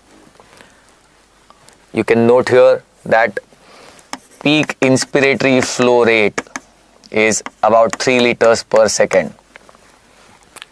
We are measuring the airflow velocity during inspiration or expiration. So then on the above there would be expiratory flow rate, airflow velocity during expiration, liters per second. 2 liters, 4, 6, 8, 10, 12. So let's make a note. Peak expiratory flow rate is 10 to 12 liters per second. Note it. During expiration, the airflow velocity always will be more because thoracic cage is compressing on the lungs. There is elastic recoil of the lungs. And because of these factors, airflow velocity will be much, much greater during expiration. But also note, FIV1 to FEV1 ratio is also more than 1. Forced inspiratory volume at the end of 1 second. As far as volumes are concerned, forced inspiratory volume at the end of 1 second and forced expiratory volume at the end of 1 second. Inspired volume will be always more than the expired volume by the end of 1 second. In most of the times, except extrathoracic large airway obstruction like a tracheal tumor mass. If there is some obstruction at the outlet, at the starting point of the trachea, then it is an obstruction for the inspiration. And in that condition, yes, this ratio will get reversed. Inspired volume by the end of 1 second will be less than expired volume at the end of 1 second. But otherwise, in all other conditions, FiV1 to FeV1 ratio will be more than 1. FiV1 will be more than FeV1. But so far as the air flow rates are concerned, PEFR to PIFR ratio will be always more than 1 in the case of flow rates. Right. On the horizontal axis, we will have volumes covered. When the patient breathes, he will cover certain volumes. That volumes will be covered. Those volumes will be covered on the horizontal axis. So, when the patient breathes, he or she will be given instructions as to how to breathe, and the loops will be obtained. Let's see. First cycle. The patient starts from point A. Quiet inspiration and quiet expiration, first cycle. Patient inspires quietly. From point A, the patient comes to point B. Quiet inspiration over. Then the patient expires quietly. From B, the patient goes back to point A. First respiratory cycle over. Quiet breathing over. First cycle over. And the patient has inspired 500 ml, expired 500 ml. This is the tidal volume. Now second cycle, patient is asked to take a forceful inspiration. Maximum forceful inspiration. Patient is at point A. Forceful inspiration. Inspiratory flow rate will increase and finally it will decrease. Patient reaches point C. The lungs are at TLC, total lung capacity. Maximum forceful inspiration has finished. Now, patient takes a forceful exhalation. Airflow velocity immediately increases about 10 to 12 liters per second. Then the equal pressure point is reached. Airflow rate cannot increase, it will decrease. It will decrease, and finally, when the maximum forceful exhalation has ended at point D, the lungs will be at residual volume. Second cycle over. Now from point D, if the patient takes the next third cycle, maximum forceful inspiration starts from that point.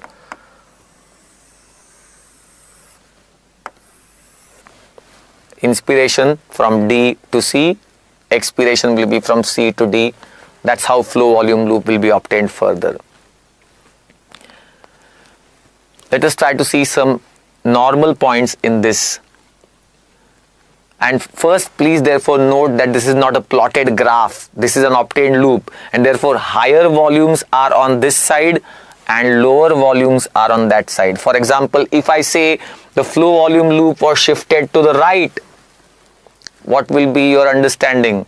The patient is restrictive lung disease, because patient is breathing near lower lung volumes when the loop is shifted to the right. And we've already said restrictive lung disease, the patients breathe near the lower lung volumes. The loop is shifted to the left, that means patient is breathing near higher lung volumes. That will be COPD. So in COPD, loop is shifted to the left, patient breathing near higher lung volumes, and shift to the right, patient breathing near lower lung volumes, that is restrictive disease. Also note a few more points. For example, what is this volume? This is expiratory reserve volume. This is inspiratory reserve volume. So when patient takes in inspiratory reserve volume, he will be at TLC.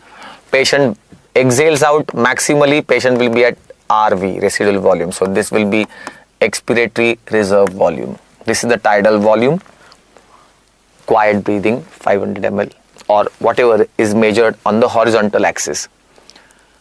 Also note, peak inspiratory flow rate, this has come by 50% of the inspired volume. See, starting from this point, inspiration was started from point D, and when almost 50% volume was inspired, the peak flow rate was achieved. Peak inspiratory flow rate was achieved. Whereas for peak expiratory flow rate, it was achieved by 20% of the lung volumes expired. See here, at this point, peak expiratory flow rate was achieved. So how much volume has been exhaled out by that time? Just about 20% of the total. So peak expiratory flow rate reaches by 20% of the exhaled volume, and therefore this part is called as effort dependent flow rate, because more you apply the effort, more can be the flow rate. But after equal pressure point is reached, then air flow rate is not going to increase any further. So last 80% is called as effort independent flow rate. This is the normal flow volume loop and its various aspects. Let's see the changes in the normal flow volume loop. COPD with small airway obstruction. COPD with small airway obstruction, as I said, middle part of the exhalation will be problematic in the case of small airway obstruction. We've already said this, that first air that comes out during exhalation is from the large airways, middle air that comes out from the small airways, and last air is coming out from the alveoli. So middle part of exhalation, this is how it will appear. Peak expiratory flow rate will reach only up to 6 to 8 liters per minute, liters per second. Then there is a notch indicative of small airway obstruction, middle part of exhalation, and then the remainder exhalation. This is COPD with small airway obstruction.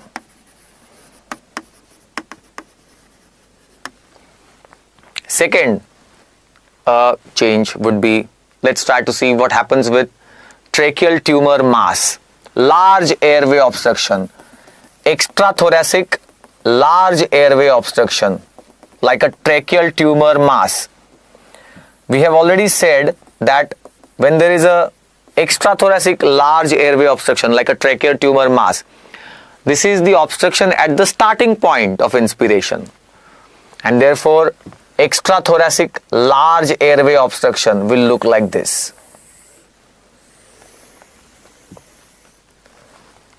Expiration fairly normal, but inspiration has a plateau throughout, because the inspiration, the obstruction is at the starting point, and therefore plateau during inspiration. Inspiration will have limitation. This is extrathoracic obstruction, large airway obstruction, tracheal tumor mass. And next is variable obstruction like a foreign body. Now variable obstruction like a foreign body is swallowed and went into the trachea, went into the respiratory passage. How will it work? The foreign body is a variable obstruction because it moves up, it moves down. So it comes to the upper airway, it goes to the lower airway.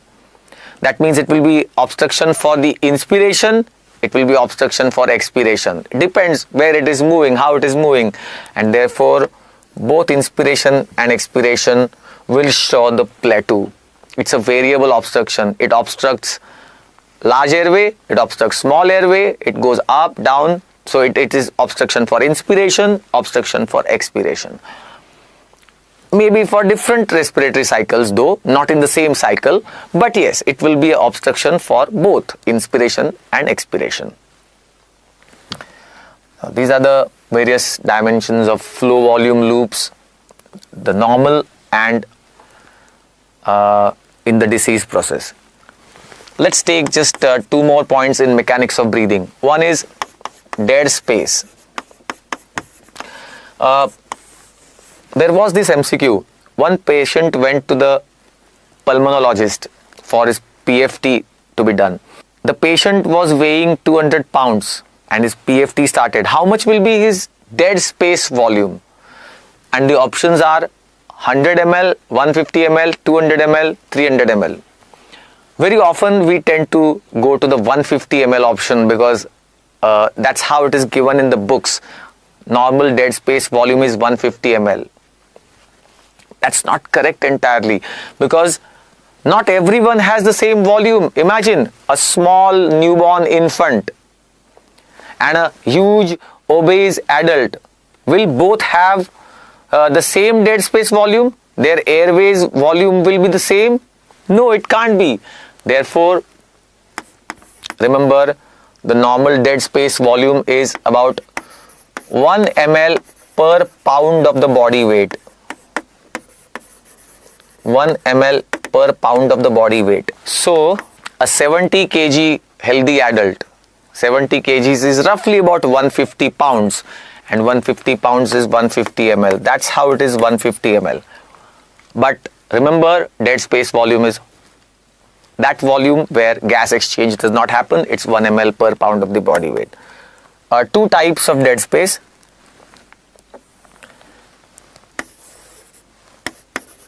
Anatomic dead space. This is first 16 generations.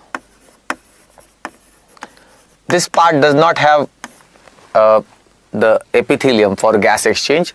This is anatomically dead. And physiologic dead space. Well, this is a confusing nomenclature.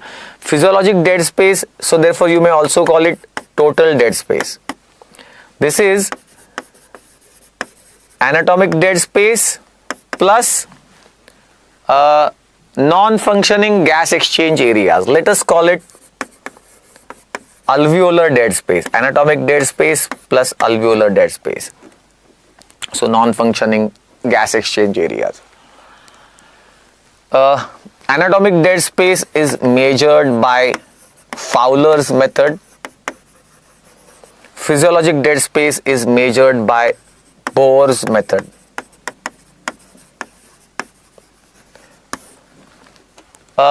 These dead spaces can change. For example, in a deep inspiration, maximum forceful inspiration, alveolar dead space will decrease because some alveoli, they were not functioning, they were not allowing gas exchange. With a deep forceful inspiration, those alveoli will open up, gas exchange will start occurring across those alveoli, so alveolar dead space will decrease. But anatomic dead space may increase because with a deep forceful inspiration, there is a traction on the trachea and its volume is going to increase slightly, maybe by 10-20 ml, but it does increase. So anatomic dead space can increase with deep forceful inspiration and the alveolar dead space will decrease. Finally, in this particular chapter, let us see a few definitions. There was an MCQ like this. The dyspnea will begin to appear. Dyspnea, breathlessness will begin to appear in exercise when dyspneic index falls just below what? 95%, 85%, 70% or 35%. The answer is 70%. Let's see here. A few definitions. First, respiratory minute volume. It is the volume of air that ventilates our respiratory system every minute. It is tidal volume into respiratory rate. So, in each breath, we take about 500 ml and such 12 to 14 breaths per minute. Therefore, roughly about 6 to 8 liters per minute is our respiratory minute volume. Next, alveolar ventilation per minute. It is tidal volume minus the dead space volume into the respiratory rate. You see, we inspire 500 ml, but out of that 150 stays in the dead space. So only 350 ml reaches in the to the alveoli with each breath. With each breath, only 350 ml is ventilating the alveoli. And if we take 12 to 14 breaths per minute, how much will be the alveolar ventilation per minute? The normal value is about 4 to 4.2 liters per minute. You will have to remember this, because later on we will discuss ventilation perfusion relationships. That time we will require alveolar ventilation per minute. Right, so that's alveolar ventilation per minute. Remember, it's about 4 liters per minute. Easy to remember. That's 4 liters per minute.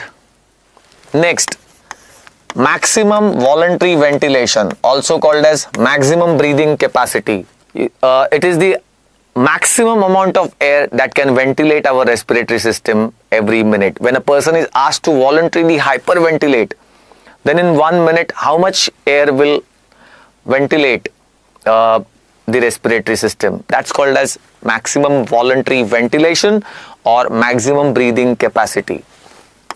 It is about 125 to 170 liters per minute. And fourth is called as, next is breathing reserve. Breathing reserve is MVV minus the RMV. Look, it's very obvious. If we are maximally hyperventilating, then in 1 minute we take this much. But in the quiet breathing, we are taking only this much. Respiratory minute ventilation, 6 to 8 liters per minute. Therefore, the difference between the two is called as our breathing reserve. It's the reserve that we don't take normally when we are breathing quietly. It's the breathing reserve. So, 125 minus 8. That would be the breathing reserve.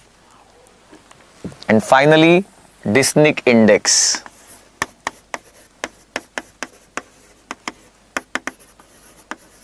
Dyspneic index is breathing reserve upon MVV into 100. MVV minus the RMV upon MVV into 100. So the normal value is 95%. Now consider this. You start exercising. The breathing will be stimulated. So the numerator value, see, respiratory minute volume will go on increasing from 8 liters, 10 liters, 12 liters, 15 liters, it will go on increasing. And that means the value of the numerator will go on decreasing. And therefore the value of dyspneic index will go on decreasing. When it falls below 70%, the dyspnea will begin to appear. It's called as dyspnea point. That's the importance of dyspneic index. Let us discuss another small section in the respiratory system, and that's pulmonary circulation. What all questions have been asked from this particular section? For example, a man on a space mission, how much will be his ventilation perfusion ratio? That is, when the gravity has been eliminated, what will be the ventilation perfusion ratio? The options were 0.5, 0.8, 2.0 or 3.5. Well, it's 0.8. Let's try to understand why. Also, the questions like a patient was being given assisted ventilation or IPPV, intermittent positive pressure ventilation. What will happen to his zones of blood flow in the lungs? The options are zone 1 converts to zone 2, zone 2 converts to zone 3, zone 3 converts to zone 2, or zone 2 converts to zone 1. The answer is that the zones are going to come down from 3 to 2 or 2 to 1. Why? We will see all this now in this section. Well, the pulmonary circulation is called as lesser circulation. Systemic circulation is the greater circulation, pulmonary circulation is the lesser circulation. Second point is, it is a high compliance and low resistance circulation. A high compliance and a low resistance circulation. High compliance. The pulmonary vessels are 24 times more compliant to their systemic counterparts. What is the implication of this? What is the fallout of this? And what's the benefit? In fact, because same amount of blood that is flowing through the entire body then has to go through this short circuit of pulmonary circulation, means right ventricle to the lungs and then to the left side of the heart. Therefore, the pulmonary vessels being highly compliant, they can accommodate large quantities of blood. So the fallout of this is that the lungs are called as the reservoir of blood. At any given point of time, 15 to 18% of the total blood volume is present in the lungs. Second point, they are low resistance vessels. The pulmonary circulation is a low resistance circulation. See how. Right ventricle, its pressures are 25 systolic and 0 to 1 diastolic. The same pressures will be reflected in the pulmonary artery. It's a low pressure circulation, low resistance, low pressure circulation. So, pulmonary artery pressures are 25 systolic and 8 diastolic. Quite easy to understand. When right ventricle goes in systole, its pressure is reflected in the pulmonary artery, so 25 mm of Hg. But when right ventricle goes in diastole, its pressure precipitously falls to 0, whereas pulmonary artery pressure falls slowly during diastole and reaches 8 mm of Hg. It does not go all the way to 0. These are the pressures in the pulmonary artery. Pulmonary capillary pressure is 15 mm of Hg. This is a naturally occurring pressure in the pulmonary capillary. And then of course there is PCWP, pulmonary capillary wedge pressure. We have discussed this in the atrial pressure changes, that pulmonary capillary wedge pressure does not exist normally. A catheter is wedged into the pulmonary vessel and it stops the blood flow for some time, and then the pressure is recorded from that point. It is indicative of the left atrial pressure. So pulmonary capillary wedge pressure is created by us in a way. It does not exist normally. It is about 5 mm of Hg or 5 to 8 centimeters of water. That's the PCWP. These are the pressures, but the point was pulmonary circulation is a low resistance circulation. Next point is already known to us. Hypoxia leads to vasoconstriction in the lungs. Elsewhere it leads to vasodilation. And why it leads to vasoconstriction? Because pulmonary vessels, they have the smooth muscle in their walls. That smooth muscle membrane has O2 sensitive potassium channel, and therefore it leads to vasoconstriction. It is beneficial. Both these things are logical, that elsewhere hypoxia causing vasodilation, elsewhere in the body, if there is hypoxic tissue, then vasodilation will increase the blood flow to that region and the hypoxia will be rectified. In the lungs, hypoxia leads to vasoconstriction is also beneficial.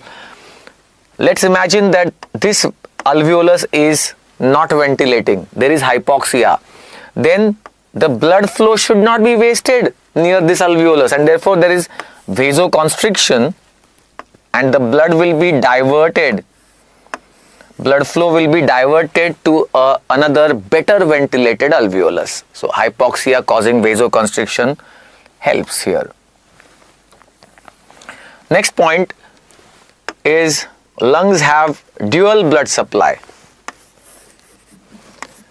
There is pulmonary circulation and there is bronchial circulation. Pulmonary circulation is meant for gas exchange and bronchial circulation is meant for oxygen supply to the connective tissue of the lungs and to the airways. That's bronchial circulation. But the important point is bronchial vein and the bronchial venous blood does not go to right side of the heart, but bronchial vein joins the pulmonary vein, and as we are all aware, pulmonary vein is the oxygenated blood and it goes to the left side of the heart. Left side of the heart. This has two important implications. One is left atrium and left side of the heart receives 1 to 2% more blood flow. Bronchial circulation is about 1 to 2% of the total cardiac output. So 1 to 2% more blood is going to the left side of the heart as compared to right side, because this venous blood is never going to left side. Never going to the right side like all the body's venous blood going to right side. But this venous blood is going to the left side. It mixes with the oxygenated blood and that's how it gets oxygenated in a sense. So left side receives more blood, and second point was left side receives oxygenated blood, that's a given, but it also receives some amount of deoxygenated blood, the bronchial venous blood. This is called as venous admixture of blood into the left side of the heart. That's pulmonary and bronchial circulation. Next, there are zones of blood flow in the lungs. First thing, these zones are not fixed anatomical zones. They can change. Before we see what are these zones, let's try to understand why these zones get created. There is different types of blood flow in different regions. Why? The zones get created because of the interplay of two factors. Interplay of hydrostatic pressure or hydrostatic factor and alveolar pressure. The interplay of these two things will decide what type of blood flow is there to a particular region in the lungs. Let's just try to explain this quickly. What is this interplay of hydrostatic factor and alveolar pressure? Here are the pulmonary vessels. Here is a let's say pulmonary artery, a pulmonary vein and a pulmonary capillary, and it is surrounded by the alveolus. That's the unique situation. The pulmonary vessels are surrounded by the alveoli, and alveoli have a certain pressure, the alveolar pressure, and the blood vessels have certain pressure. So consider this, alveolar pressure, if it is greater than the pressure in the vessel, then the vessels will be compressed by the alveoli and there would not be any blood flow. This situation arises at the apex of the lung, because at the apex of the lung, heart is pumping the blood against gravity when it is pumping towards the apex. So pressure in the vessels would be less, and therefore alveolar pressure will compress the blood vessels. and therefore the blood flow will be of a certain variety. There would be a less blood flow. But as you move towards the base, because of the gravity, remember I said hydrostatic factor, because of the gravity, blood flow will be much more, and in fact pressure in the vessels at the base will be much more. So because pressure in the vessels is much more as compared to the surrounding alveolar pressure, alveolus will not be able to compress the vessels because the pressure inside the vessel is much more. Why? Because of the gravitational factor or hydrostatic factor. And therefore, near the base, alveoli cannot compress the vessels. There would be a continuous blood flow. Let's see the zones of blood flow. How are they labeled or named? Zone 1 means no blood flow in that region. During any part of the cardiac cycle, there would be any blood flow to that region in the lungs. That's zone 1. And its pressure in the alveolus is more than the pressure in the artery. So alveolus will compress the vessels completely, alveoli will compress the vessels, and there would not be any blood flow. When you say zone 2 type of blood flow, it means intermittent blood flow. As I said, these are not fixed anatomical zones. These are types of blood flow. They can change from one to the other. So zone 2 means intermittent type of blood flow. That means pressure in the artery and capillary is more than the surrounding alveolar pressure. During systole, the pressure in the capillary becomes more and the blood flow occurs. But during diastole, the pressure is less in the vessels. So alveoli will compress, and this is how there will be intermittent blood flow. And zone 3 means a continuous blood flow. Means all the time the situation will be pressure in the vein also is much more than the surrounding alveolar pressure. There is much more pressure in the vessels. Even in the vein has a much more pressure than the surrounding alveolar pressure. So there would not be any compression by the alveoli. There would be a continuous blood flow. Let us see where the zones are present in different parts of the lungs. At a very small area in the apex, there is zone 1 type of blood flow. But major part of the apex is zone 2 and remaining lung is zone 3. This is in the upright posture. This is in the upright posture. Why so? It's because we've already seen this, that in the upright posture, apex of the lung, this is just diagrammatic, apex of the lung is above the level of heart. That means heart has to pump the blood against gravity towards the apex. Therefore, pressure in the vessels is less. They tend to be compressed by the surrounding alveoli because their pressure is less. Whereas, as you move towards the base, now heart is pumping towards gravity, or there is a hydrostatic pressure factor, and therefore blood flow will increase. The pressure in the vessels will be much higher, and zone 3 type of blood flow, continuous blood flow. In the supine posture, when the person goes in supine posture, the blood flow to the apex will increase. And in fact, entire lung will get converted to zone 3, continuous blood flow. Because in the supine posture, no part of the lung will be above the level of heart. In supine posture, heart does not have to pump the blood against gravity to some part of the lung. And therefore, the blood flow will increase in the apex. There will be a continuous blood flow. On the other hand, if there is IPPV, intermittent positive pressure ventilation, assisted ventilation or any such ventilation types, in that there is increased alveolar pressure. The basic change is alveolar pressure increases.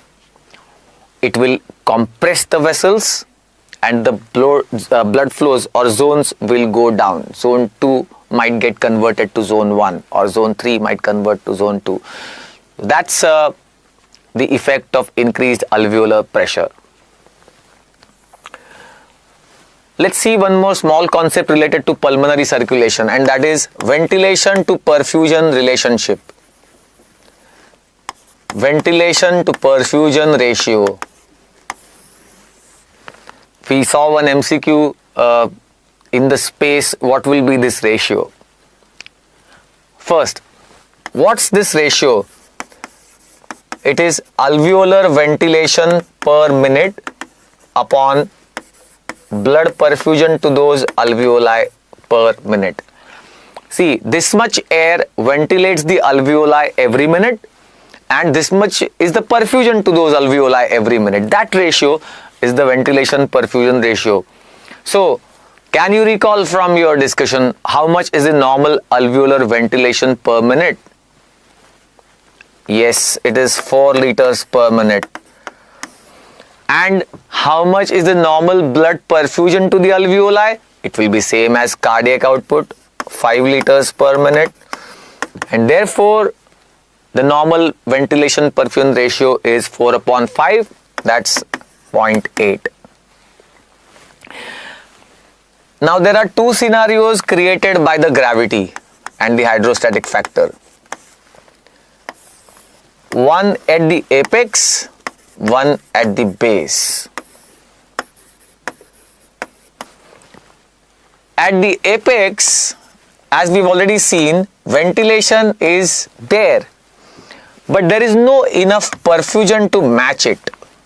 We've already seen that heart is pumping against gravity, the blood towards the apex. So blood perfusion is less at the apex, and consequently, therefore, as you can see, ventilation perfusion ratio will increase at the apex. It will become 3.5 at the very apex. This is called as physiologic dead space. This is also called as physiologic dead space, meaning that there is ventilation, but there is no enough perfusion to match it. Therefore, this ventilation is wasted. Some of the ventilation is wasted, and therefore wasted ventilation as a part of physiologic dead space. Next, as we move from apex to base, listen to this carefully. Ventilation does increase. What do I mean here is ventilation per unit lung volume is going to increase. Compared to apex, it is slightly more at the base. But blood perfusion will increase tremendously as you move from apex to base.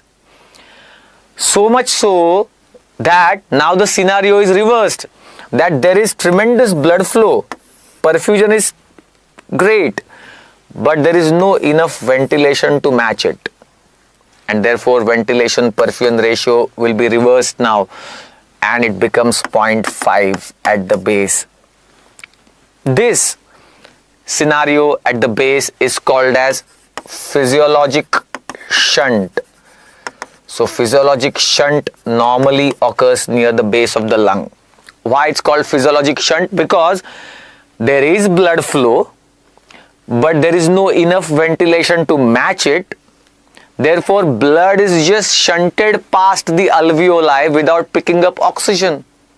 In that sense, it is being called as physiologic shunt. These are the scenarios created by the gravity, and if you eliminate these scenarios, the ventilation perfusion ratio will be 0.8. Therefore, the answer to that question, ventilation perfusion ratio in the space when the gravity is eliminated, would be 0.8.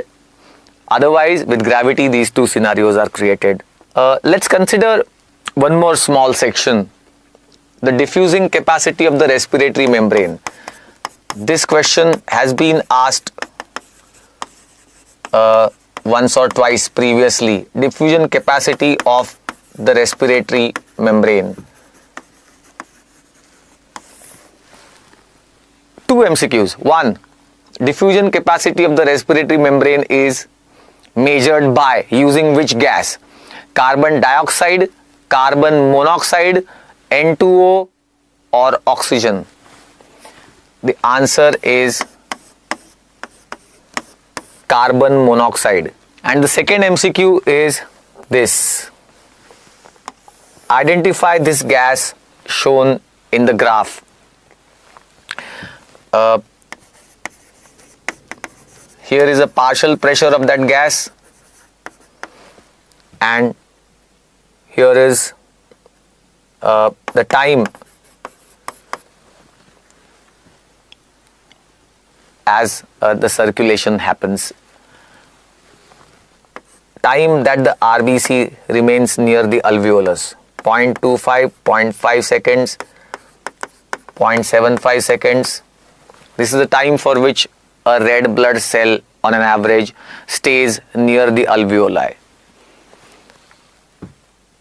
Here is a gas A.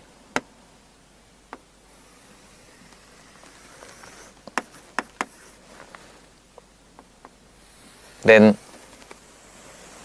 one more gas and a third gas in between. So gas B and this is gas C. And these gases are carbon monoxide, oxygen, and gas C is N2O. Why is that? First thing, carbon monoxide is said to be a diffusion limited gas. It's a diffusion limited carbon monoxide. And carbon monoxide, when it from the alveolus, it goes into the blood, it is instantly taken up by the hemoglobin. It rapidly combines with the hemoglobin. Which means what? Which means it does not stay free in the plasma. It does not remain free in the plasma. Remember, that gas which combines with something, which combines with hemoglobin, will not exert partial pressure. The gas that remains free in the plasma will exert partial pressure. Carbon monoxide does not remain free in the plasma. The moment it enters from alveolus to the blood, it will combine with hemoglobin. And therefore, you can see that carbon monoxide partial pressure is hardly increasing. It does not increase because it is not there free in the plasma to exert any partial pressure.